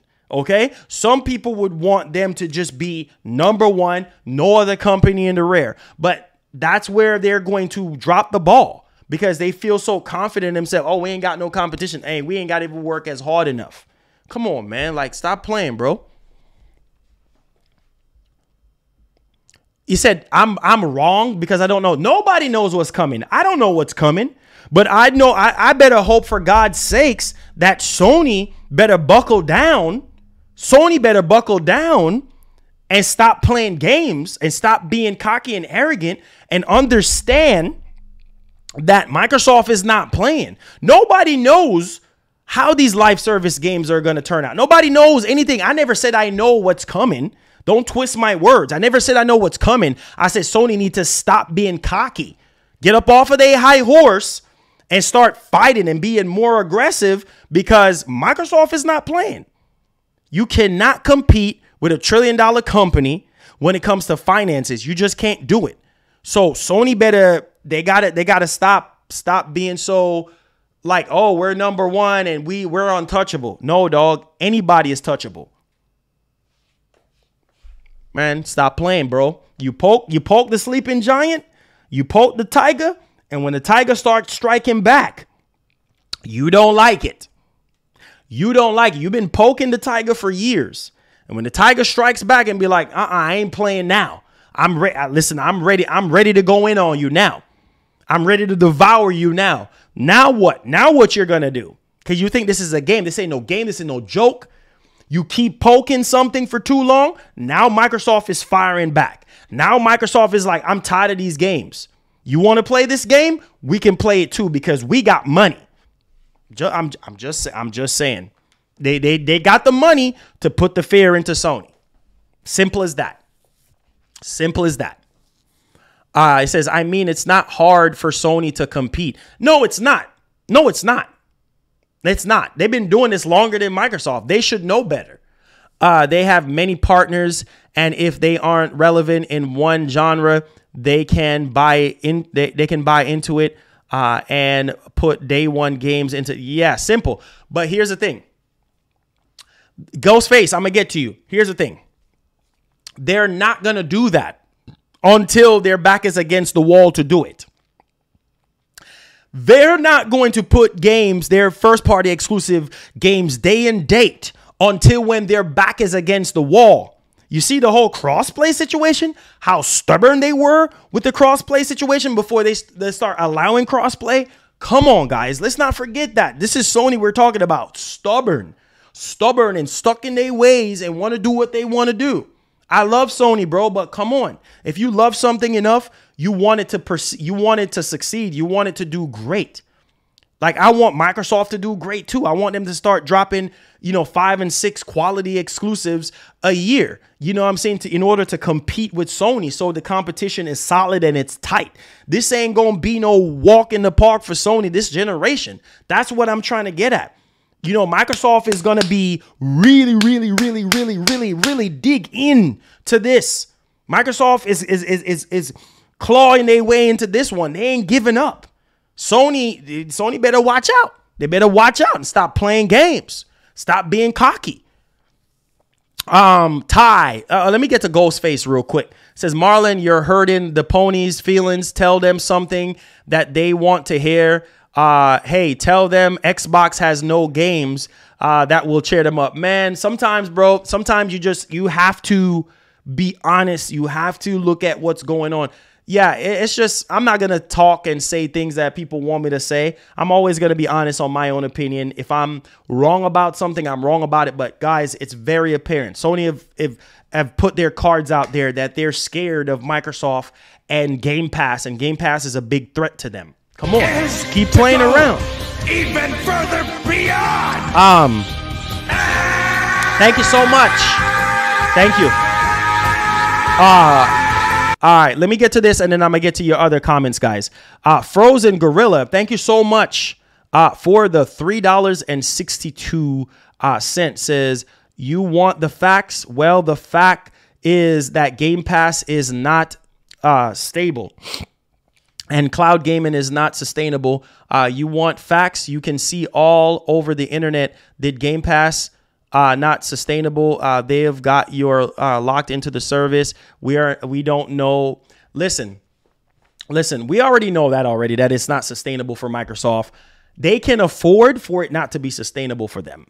They can afford to make $0 off of Game Pass as far as profit goes.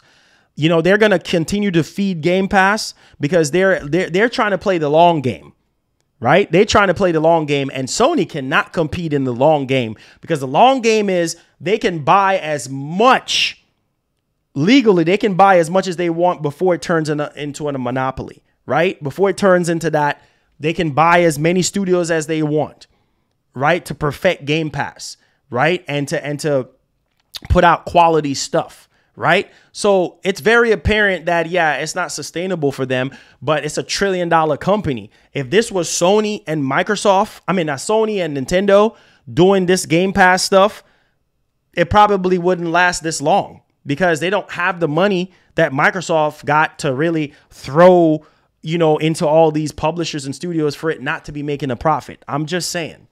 Ty says, do you think if Sony wants to release all games from PS1 to PS4 on premium, that would compete with Game Pass? No, I think you need to do day and date. If you really want to be a direct competitor with Game Pass, I think you need to do day and date. I think you need to do day and date. If you really want to directly compete, like, yeah, the legacy stuff is one thing, right? But your newer titles, your first party titles, you need to be day and date, right? You need to be day and date, right? So it's very, very apparent to me that Sony is not going to do that unless they're pushed to do that. I'm just saying. My man Lack16, appreciate the love and support, says a lot of these people have consumer mindsets. They don't understand the business works. No, they don't. They don't. Because here's the thing, man. I had to learn this. You know what I mean? Like, it's not about, for Microsoft right now, it's not about profit when it comes to Game Pass, right? Like, we heard the story of them saying they really want to get enough Game Pass subscribers, right? When it comes to Game Pass is concerned, when it comes to subscribers, so that they can eliminate Xbox Live, right? And so they're not at that point yet to where they can eliminate Xbox Live, but eventually that's what they want to do. And maybe they might follow Sony in the 3-tier thing where they have, you know, a lower tier, which is like the $9 and then the $15. And then they have like a top tier, like elite, you know, Game Pass, you know, subscription where it has more and everything that the first tier and the second tier have, but also adding more value into it. I can see Game Pass going up in price eventually. Like, it's going to happen, right? But at the same time, Microsoft can afford for it to not be a profit for them right now. They can afford that. They can play the long game because they are $1 trillion company and they have money to blow, right? Sony cannot do that. Sony cannot do that. They cannot afford to be investing money into something and it's not returning profit for them. They need something to really be profitable for them in order for them to really, and that's why they said that, well, adding their first party games to PlayStation Plus, it's going to hurt the quality of the games. It doesn't make sense financially for them, right? Because they have a model, they have a system, right? They have a system where, hey, pay $70 for our exclusives. And here is why you need to pay $70 for our first party exclusives, because we're giving you premium experience. We're giving you premium game content for $70. We're going to blow you away with the cinematic experience. We're going to blow you away, you know, with the story that's being told. Like, that's Sony. That's their bread and butter when it comes to cinematic experiences. Now, they're really going to blow us away when it comes to multiplayer. They have to blow us away. We heard that Naughty Dog is working on a brand new experience when it comes to multiplayer, right? With the next faction experience, right? Naughty Dog said it's very ambitious. It's different from anything that we have seen before. Deviation Games, I mean, obviously they have a partnership with Sony and they're working on something AAA as far as multiplayer. Haven Studios is working on a games as a service type situation. There's a lot of stuff with Bungie going on. So Sony is trying to hope that with all these different investments that they're actually making, that it will end up being, you know, profitable for their actual hardcore fan base, which is the PlayStation fans.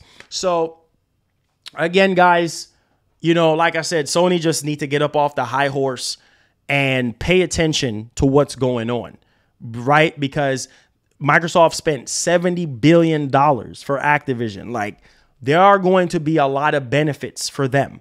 One, with Call of Duty, they're going to have the marketing rights. They're going to have all the DLC stuff first on Xbox, all the beta stuff first on Xbox, all of that type of stuff. That's the advantage. Whereas PlayStation fans, PS5 owners, they're going to have to spend $70 for Call of Duty. Whereas if you have Game Pass, you get it day one into the actual service, but it's going to remain multi-platform. So see, Microsoft still got the advantage, right? They still got the advantage because then the gamer is going to decide, well, heck, I'm getting all the premium stuff. I'm getting, you know, playing the beta first on Xbox. I'm getting all the DLC stuff, all the content that has to you know, that they're going to be offering and things of that nature, you know, first on Xbox versus PlayStation. So you're going to have to decide if you're going to be spending $70. Diablo as well, like the Candy Crush, like all these games, Overwatch, all of that stuff is going to be on Xbox day one. And that's why I said that man, for the first time in a long time, Microsoft is a big threat. Microsoft is a big threat to Sony. Sony cannot, I'm telling you, Sony cannot afford to drop the ball. They cannot be so cocky to the point where they're going to be missing the shot. Like, they have to connect. They have to fire off on all cylinders, because I am telling you, Microsoft is a well-oiled machine. They know exactly what they're doing. Yes, Call of Duty is going to be on another platform. No, they did not just spend $70 billion for it to be on another platform, but at the same time, there are going to be reasons why you get it on Game Pass or you get it on Xbox first, because of all those things that PlayStation used to have. Now it's on, Xbox. Just saying, man, Microsoft is going to have that upper hand, because now look at MLB. Prime example with MLB, right? PlayStation, you think PlayStation MLB. Now the whole situation changed with the latest MLB game, right? It's on Game Pass versus you going over to Sony and spending $70 to play it. It's the same exact thing. Like, why spend $70 if you don't have to, right? For MLB, I guess if you're a diehard Sony fan, you're going to spend $70. It's the same exact type thing, right? People that can save money where they can save money, they're going to go and say, well, you know what? I'm getting all these perks with Game Pass. That's why Sony said what they said. Like, people are going to sit there and pick their console of choice based on Call of Duty. And it's true, because here's the thing, right? I mean, all those day one, perks is going to be tied to Xbox. A lot of people are going to say, you know what? I'm going to play on Xbox because I get the beta and I get this and I get that. I'm just saying, guys, you have to look at it from that perspective. So we'll see, man. $15 versus $70. You got to decide that for yourself. My man, Effectivio458, thank you so much for supporting the show with the $5. Saying that my questions, how many low quality gameplay Xbox show so far, and the bots don't complain about that. PS is the best place to play hardcore games. Facts. Listen, there's no denying that Microsoft have been dropping the ball. Microsoft have been dropping the ball for years in the quality control department. Sony have been acing it when it comes to quality. That's why you see a lot of people rock with Sony, because not only the games are better quality, but also the storytelling is better. You know what I mean? The way how the game is structured is just better overall, right? And so the thing is that for some people, well, PlayStation is the way to go for them, because, well, they don't care about Game Pass, or, if Game Pass works for you, it works for you. But the value is there for people who want it. For people who want a subscription service that wants day and date, right? For all of Microsoft first party games, for third party, deals that they might, strike with third party developers or publishers, that offer is there. So if you want to, go to subscription route, Game Pass is the route to go right now as we speak, if you want day and date, right? We still got to wait on the more hardcore stuff to hit, the subscription service. But once Microsoft gets control on quality and start turning up the heat on Sony, well, that's gonna light a fire under their behind to do better and to push themselves. I'm just saying. Right? I'm just saying. So you gotta decide. You literally have to decide what you want to do and what you want to pay for. The biggest thing right now from a lot of PlayStation fans, they are saying day and date is the way to go for Sony. Sony is saying not right now. I think I read something where Jim Ryan's saying, well, we're not saying that it's not going to be that way. Like, if, be that way as far as like doing day and date forever. But as of right now, no.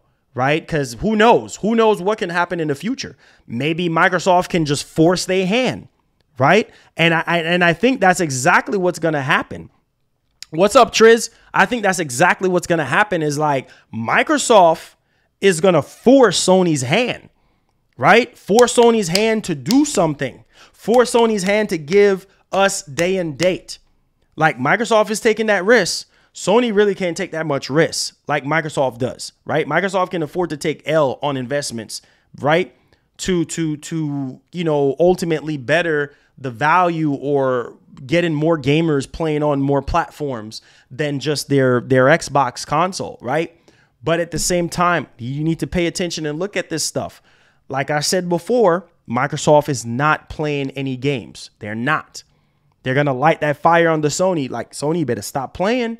We ain't playing with you, So day and date. What's up? There's no hope for you. Roundtable members in the house. Day and date is what I think would basically make PlayStation Plus more appealing to a lot of Sony fans and to a lot of gamers. You know what I mean? If Sony comes out tomorrow and be like, you know what? I know we said we're not going to do day and date, but doggone it, let's do it. It's on, Microsoft. Let's do it. At that point, oh, man, PlayStation Plus will blow up in subscribers. People are going to be buying PS5s just because of that. I am telling you, that's a whole nother conversation. But like I said, Sony has to be forced in order to do that. Microsoft literally got to force Sony's hand to do day and date. They literally just got to, because right now they feel like they don't have to. Because, right, maybe Jim Ryan is sitting back in his high, comfortable Herman Miller chair, and he's like, whoa, mate, look, Microsoft doesn't have any games. They got 0 games coming out in 2022, and even next year, they don't have anything pertaining to, like, the latter part of the 2023 release. They got Starfield, and they got all of the games, but here's what we got going on. Like, listen, next year is going to be very interesting for both Sony and Microsoft. Like I said before, Sony feels like they're not threatened enough, like they're not being forced to do day and date, but we will see. Let's see here. It says if Xbox Game Pass service, it says if Sony says that it takes several years to create an Xbox Game Pass service, then why not Sony start now? I don't know why they're not starting now, because here's the thing. Here's the narrative that I'm trying to push here, is that you have to understand that Sony, they know what they need to do in order to really fight back against Microsoft, because Microsoft has already put the fear in you, right? They've already put the fear in you. So clearly you got to figure out, well, God, dog it. Like, we got to do something now. You're forcing our hands here. You're forcing our hands. So you got to look at it from that perspective. And they feel like, well, shoot, just like in 2020 when the systems first came out. Shoot, we ain't even going to announce no showcase or no event because Microsoft ain't saying nothing. So why should we do something? The cat and mouse game. You know what I'm saying? Like, Microsoft ain't playing with them, bro. They're not playing with them. They're not playing with them. And it's going to be interesting because when Hellblade 2 drops, Fable, there's no denying in my heart that Fable is not going to be high quality. You know why? Because Playground Games behind Fable, I already know. Dan, thank you so much for subscribing to the channel. Do me a favor, turn on that post notification bell. There's no denying that Fable is not going to be, for all we know, as far as the history of Playground Games, we know that they put out quality stuff, but you never know what can happen. Everwild, State of Decay 3, like a lot of this stuff has Unreal Engine 5 into it, right? Especially State of Decay 3. Perfect Dark, right? This stuff, it sounds high quality, right? And so when games like Elder Scrolls, the next Elder Scrolls game, when big games like that start dropping into service and it's high quality and it's making a big splash, Sony got to do something. Sony got to do something to change the conversation. If you're not going to change that conversation, it's going to be doom and gloom for you, because now everybody's talking about Game Pass. Oh, man, I want to play the latest Elder Scrolls. Man, it looks so good. Oh, my God. Microsoft finally get the high quality stuff down.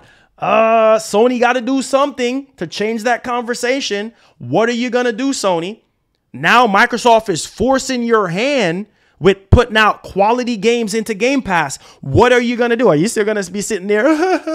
Oh, no, we're not going to do anything, mate. We're not going to do anything. We're just going to sit here and bite our fingernails off and spit it out because we don't care, mate. We don't care. Okay, well, keep saying you don't care when everybody is running to Xbox and Game Pass when they start dropping these high-quality games and you don't have nothing to compete with Microsoft with because you're not doing day and date, and they keep buying more studios and buying more stuff and Microsoft is trying to play that long game.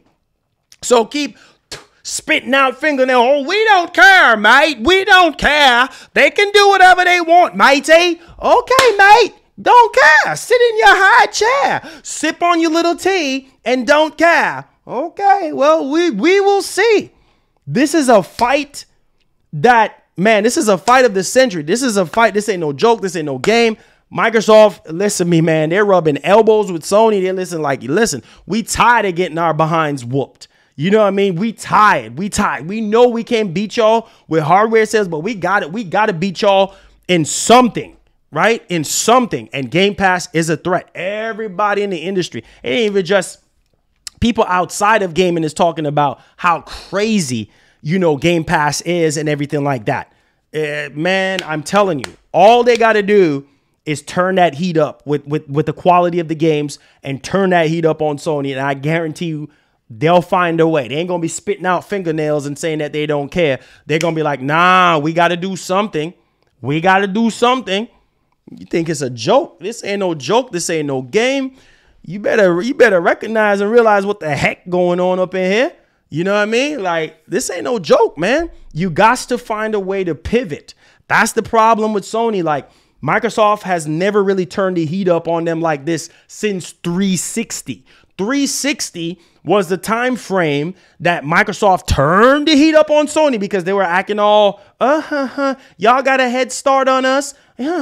We don't really care. We're Sony and we're going to dominate. But here's what happened in the 360 time frame. Hello, let's take a trip back down memory lane real quick so I can remind some of y'all what happened, right?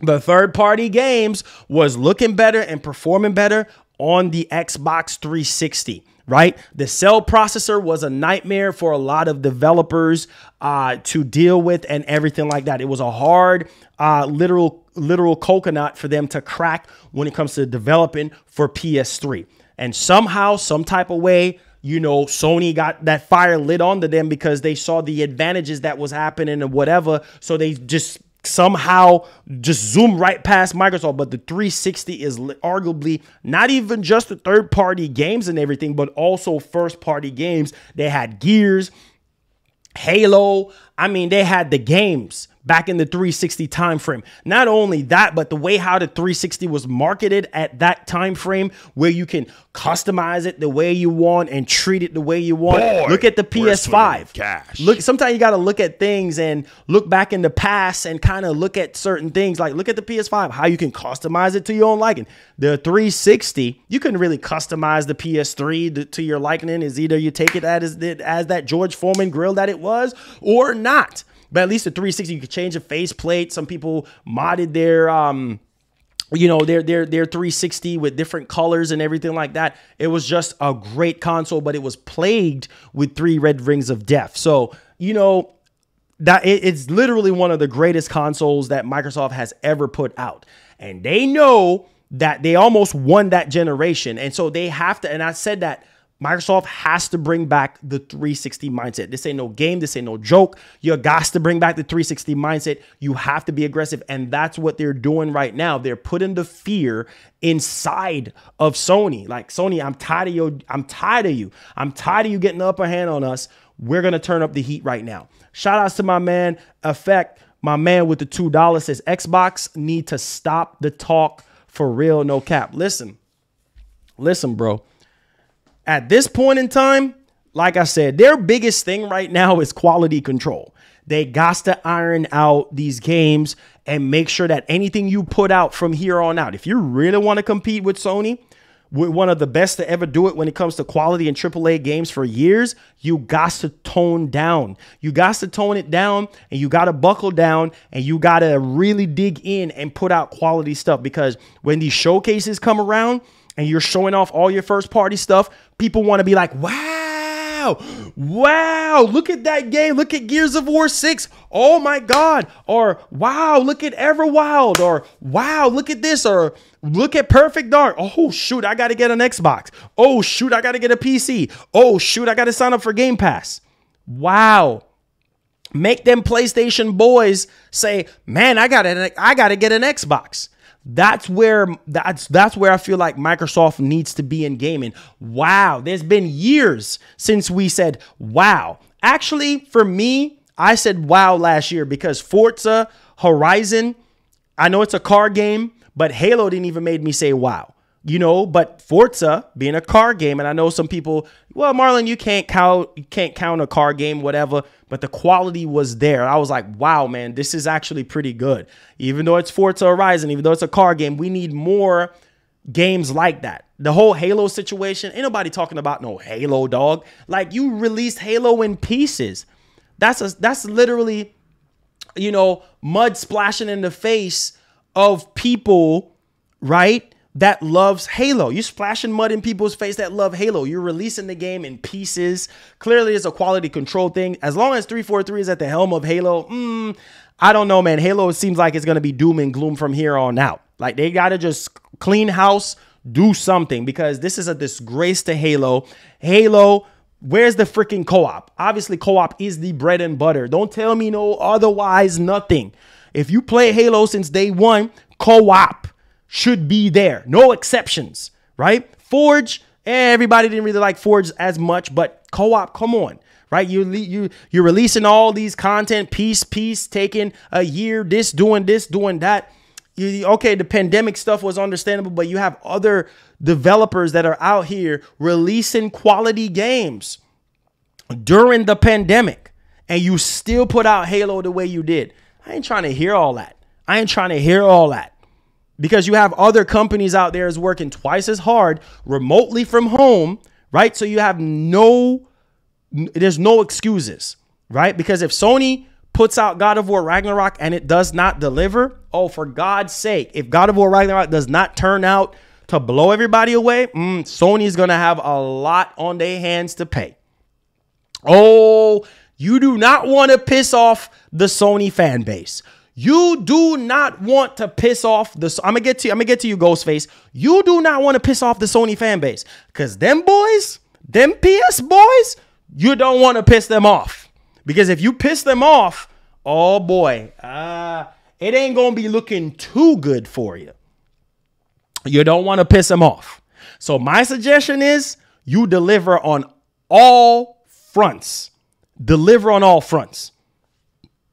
Halo, bro, I'm a diehard Halo fan, and I played it when it first came out. Y'all see me on the channel, right? I played Halo almost 12 hours straight on this channel. I finished the game from start to finish, right? From start to finish, I finished it, right? That just should let you know how much I love Halo. But after I finished the campaign and played the multiplayer, it didn't hook me in. It's just like I played it for a little minute, but it's just not the same anymore, bro. Like, come on, man. Like, I ain't trying to hear all that. Listen, man, let me get to Ghostface. It says Sony is too busy trying to block games from Game Pass to show God of War. Man, that narrative is already out there. That damage is already out there now. Sony is blocking games. Like, it sounds sleazy because they're blocking games, but if they're blocking games for their benefit, for their ecosystem benefit, then it's just business at the end of the day. But if you're just blocking it and there's nothing positive coming out for PlayStation fans or gamers, then that's very sleazy, bro. Like, that does not look too good. You know what I mean? That does not look too good, man. That's just the way it is.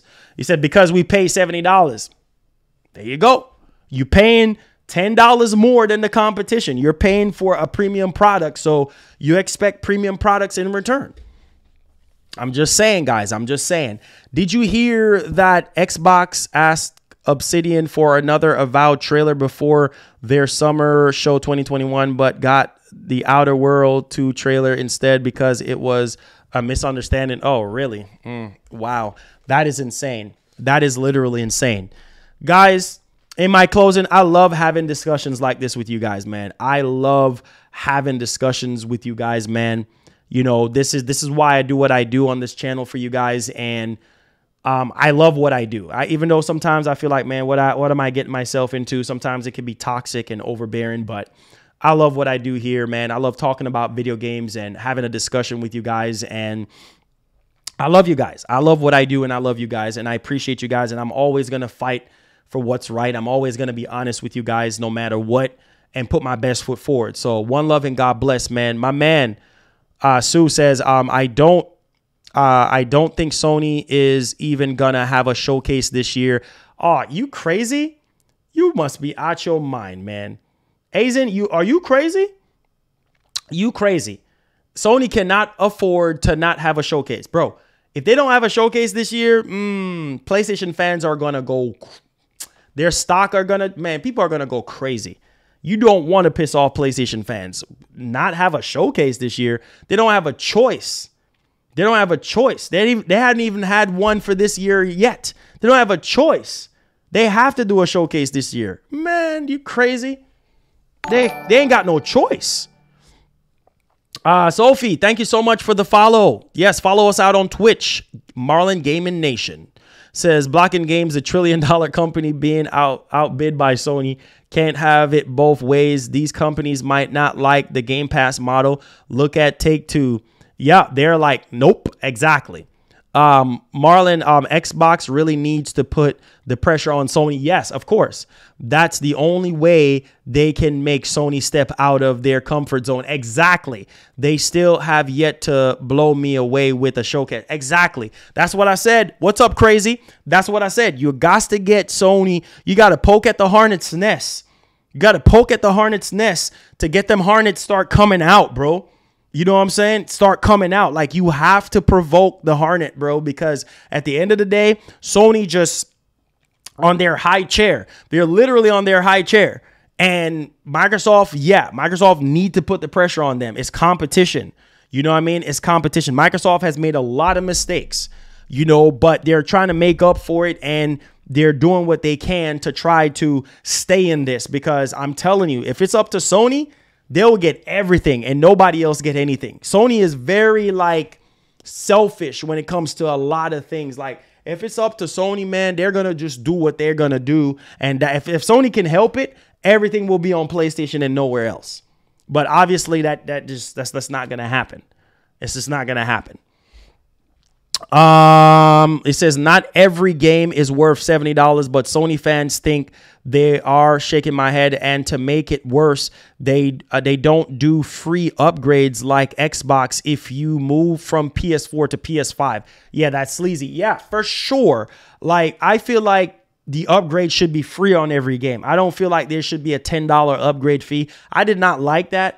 But it's like, what can you do? Only thing that you could do is be immune to the situation, right? Like, you try to speak against it. Like, man, I think just like the Horizon situation, they said that, oh, Horizon, around the launch period, Horizon is supposed to be free. You know, Horizon is going to be a free upgrade, blah, blah, blah. But then they backdoored, put out a statement, oh, Horizon is $10 upgrade fee if you want the PS5 version. And people are like, and I called them out. You guys remember I did that stream. I called them out. I said, Sony, not so fast. Y'all trying to be grimy and sleazy on this whole situation. Like, nah, bro, you said that Horizon was supposed to. That's what I'm saying, bro. Like, Sony, man, they know what they doing, bro. They think they can get away with everything because it's Sony, bro. I love Sony, but man, sometimes their business practices and going back on their word, we believe in generations, but Gran Turismo is on PS4. We believe in generations, and God of War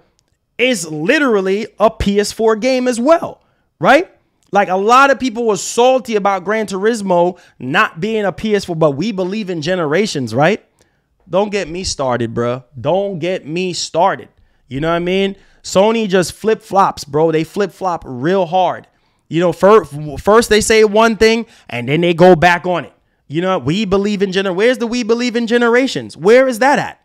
You know, Horizon, people wanted Horizon to be a PS5 only game. No, it's on PS4 because we got to continue to juice the orange and things of that nature. Yeah, they believe in generations. Yeah, I'm pretty sure they do believe in generations. Yeah, they do. They do. You know, GT7, look at GT7. Look at that situation. Cash grab, right? Riddled with microtransactions, overpriced cars, always online. When we had what we had happen in Japan, you know, Polyphony had to come out and apologize and all that. Come on, man. But we believe in generations, right? Man, listen to me, bro. Listen to me. You know, the whole report that came out about, the only reason why they did, you know, Last of Us. Wait. Hold up. The only reason why you did Last of Us, right, was because it was low budget, right? Because the report said that they were supposed to do an Uncharted remake, right? And Sony said, nah, we're not going to do no Uncharted remake. How about you do a God of War remake, Sony? That would make sense. Okay, God of War Man, listen, man, cho. Listen to me, man. Listen, God of War Ragnarok is coming out. How about you just take back people to the roots of God of War? Remake. Let me get in Jamaican on this one. Like, remake God of War. Remake the original God of War. See, somebody remade it with Unreal Engine 5, and a lot of people was like, man, this is what Sony should have did instead of freaking Last of Us.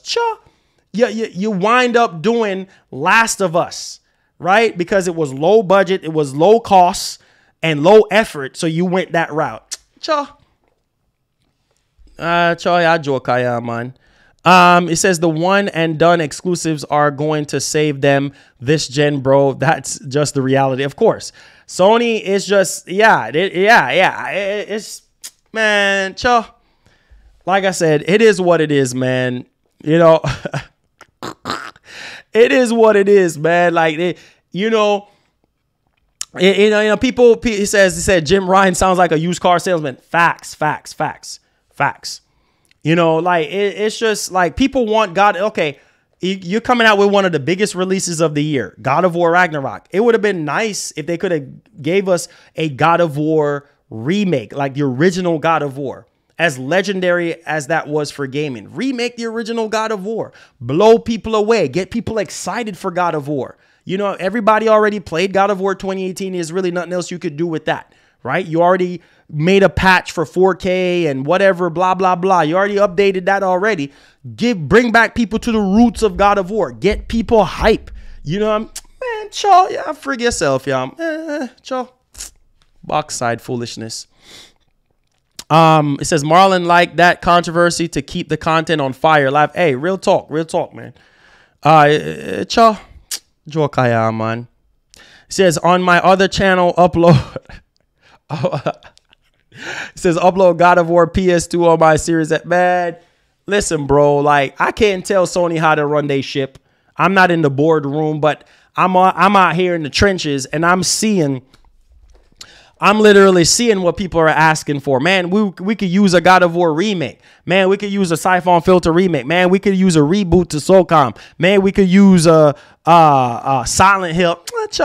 Sony, I gotta do what them I gotta do, y'all, man. Me can't bother with Sony. Me can't bother with them. Y'all come out with God of War. You know what I'm saying? Y'all come out with one of the biggest release of a year. Well, you know, go back to the origin of God of War. You know, go back to the origin of God of War, brother. What kind of idiot thing that you are the Rasta? You're supposed to go back to your roots. Go back to your roots for the game. So people, you know much people out there will never play the original God of War. Get them hype and excited for the friggin' game. Bring them back to the roots. Let them understand how Kratos is the way how he is. I idiot thing gonna deal with. Idiot thing them I deal with, man. Idiot thing them I deal with, man. I'm telling you, idiot thing them I deal with. You know what I'm saying? Them want to remake what them want to remake. Idiot boy them. It says you should emulate old PS1 and PS2 games. Bro, that's crazy. I seen people doing that. You know, it's crazy. Foolishness them I do, man. Foolishness them I do. There are whole heap of game them have that them can remake. Whole heap of game them have that they can remake. Them are remake.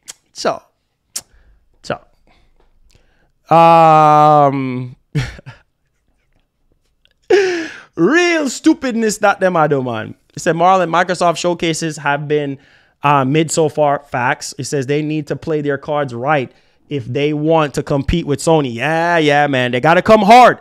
Go hard or go home. And they turn up the heat on them, McShawn. They turn up the heat. And their quality exclusives. Sorry. But who knows? Yeah, we'll see. We'll see. You know, we'll see. You know?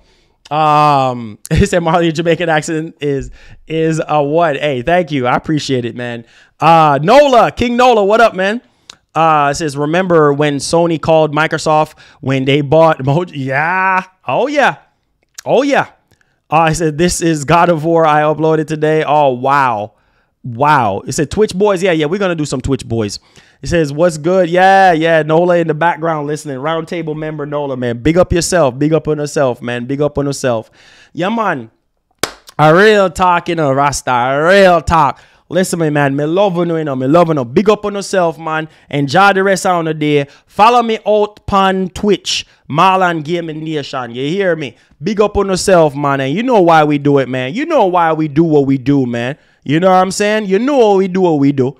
Big up on yourself, man. It says, did you see that the new PC Games website? Yeah. I talked about it the last time or whatever. So maybe they might do a PlayStation PC launch up. Yeah, they might do something like that. But yeah, man, me loving you, man. Me loving you. Big up on yourself, Rasta. Big up on yourself. You see it. Yes, yeah, man. You see it. Take care on yourself, man. And have on yourself a great one. And soon out on Twitch. Follow me, MarlonGamingNation. Big up yourself. Fire. We out here, so brother. Thunder.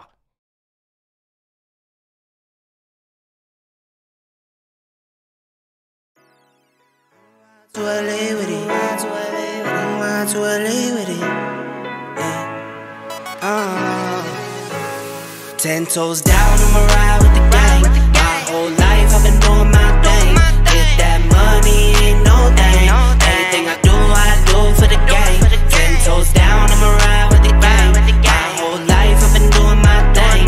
Get that money, ain't no thing. Anything I do for the gang. Anything I do for the gang. Took those L's and I took that blame. All money in, we ain't copping no chain. Feel like Ice Cube cause a dead good day. Don't need 3 whips, don't need no race. I'ma keep it simple in the Chevy Ice Skate. Thank the Lord every time I wait. Lace my shoes and I get to that cake. Heads up, I'm coming. This is all we ever wanted. Go and stack it by the hundreds. This is all we ever wanted. 10 toes down, I'ma ride with the gang. My whole life I've been doing my thing. Get that money, ain't no thing. Anything I do for the gang. 10 toes down, I'ma ride with the gang. My whole life I've been doing my thing. Get that money, ain't no thing. Anything I do for the gang. Pedal to the floor, to the engine. Head up in the clouds when I levitate. We don't spit game, we just educate. 10-10-80, how the paper straight. Couldn't get it back then, so I had to wait. Now the money come to me, so I don't have to chase. I don't gotta flash nothing, I don't gotta fake, darling. We not practicing, we ballin'. And heads up, I'm coming. This is all we ever wanted. Go and stack it by the hundreds. Heads up, I'm coming. This is all we ever wanted. Go and stack it by the hundreds. This is all we ever wanted.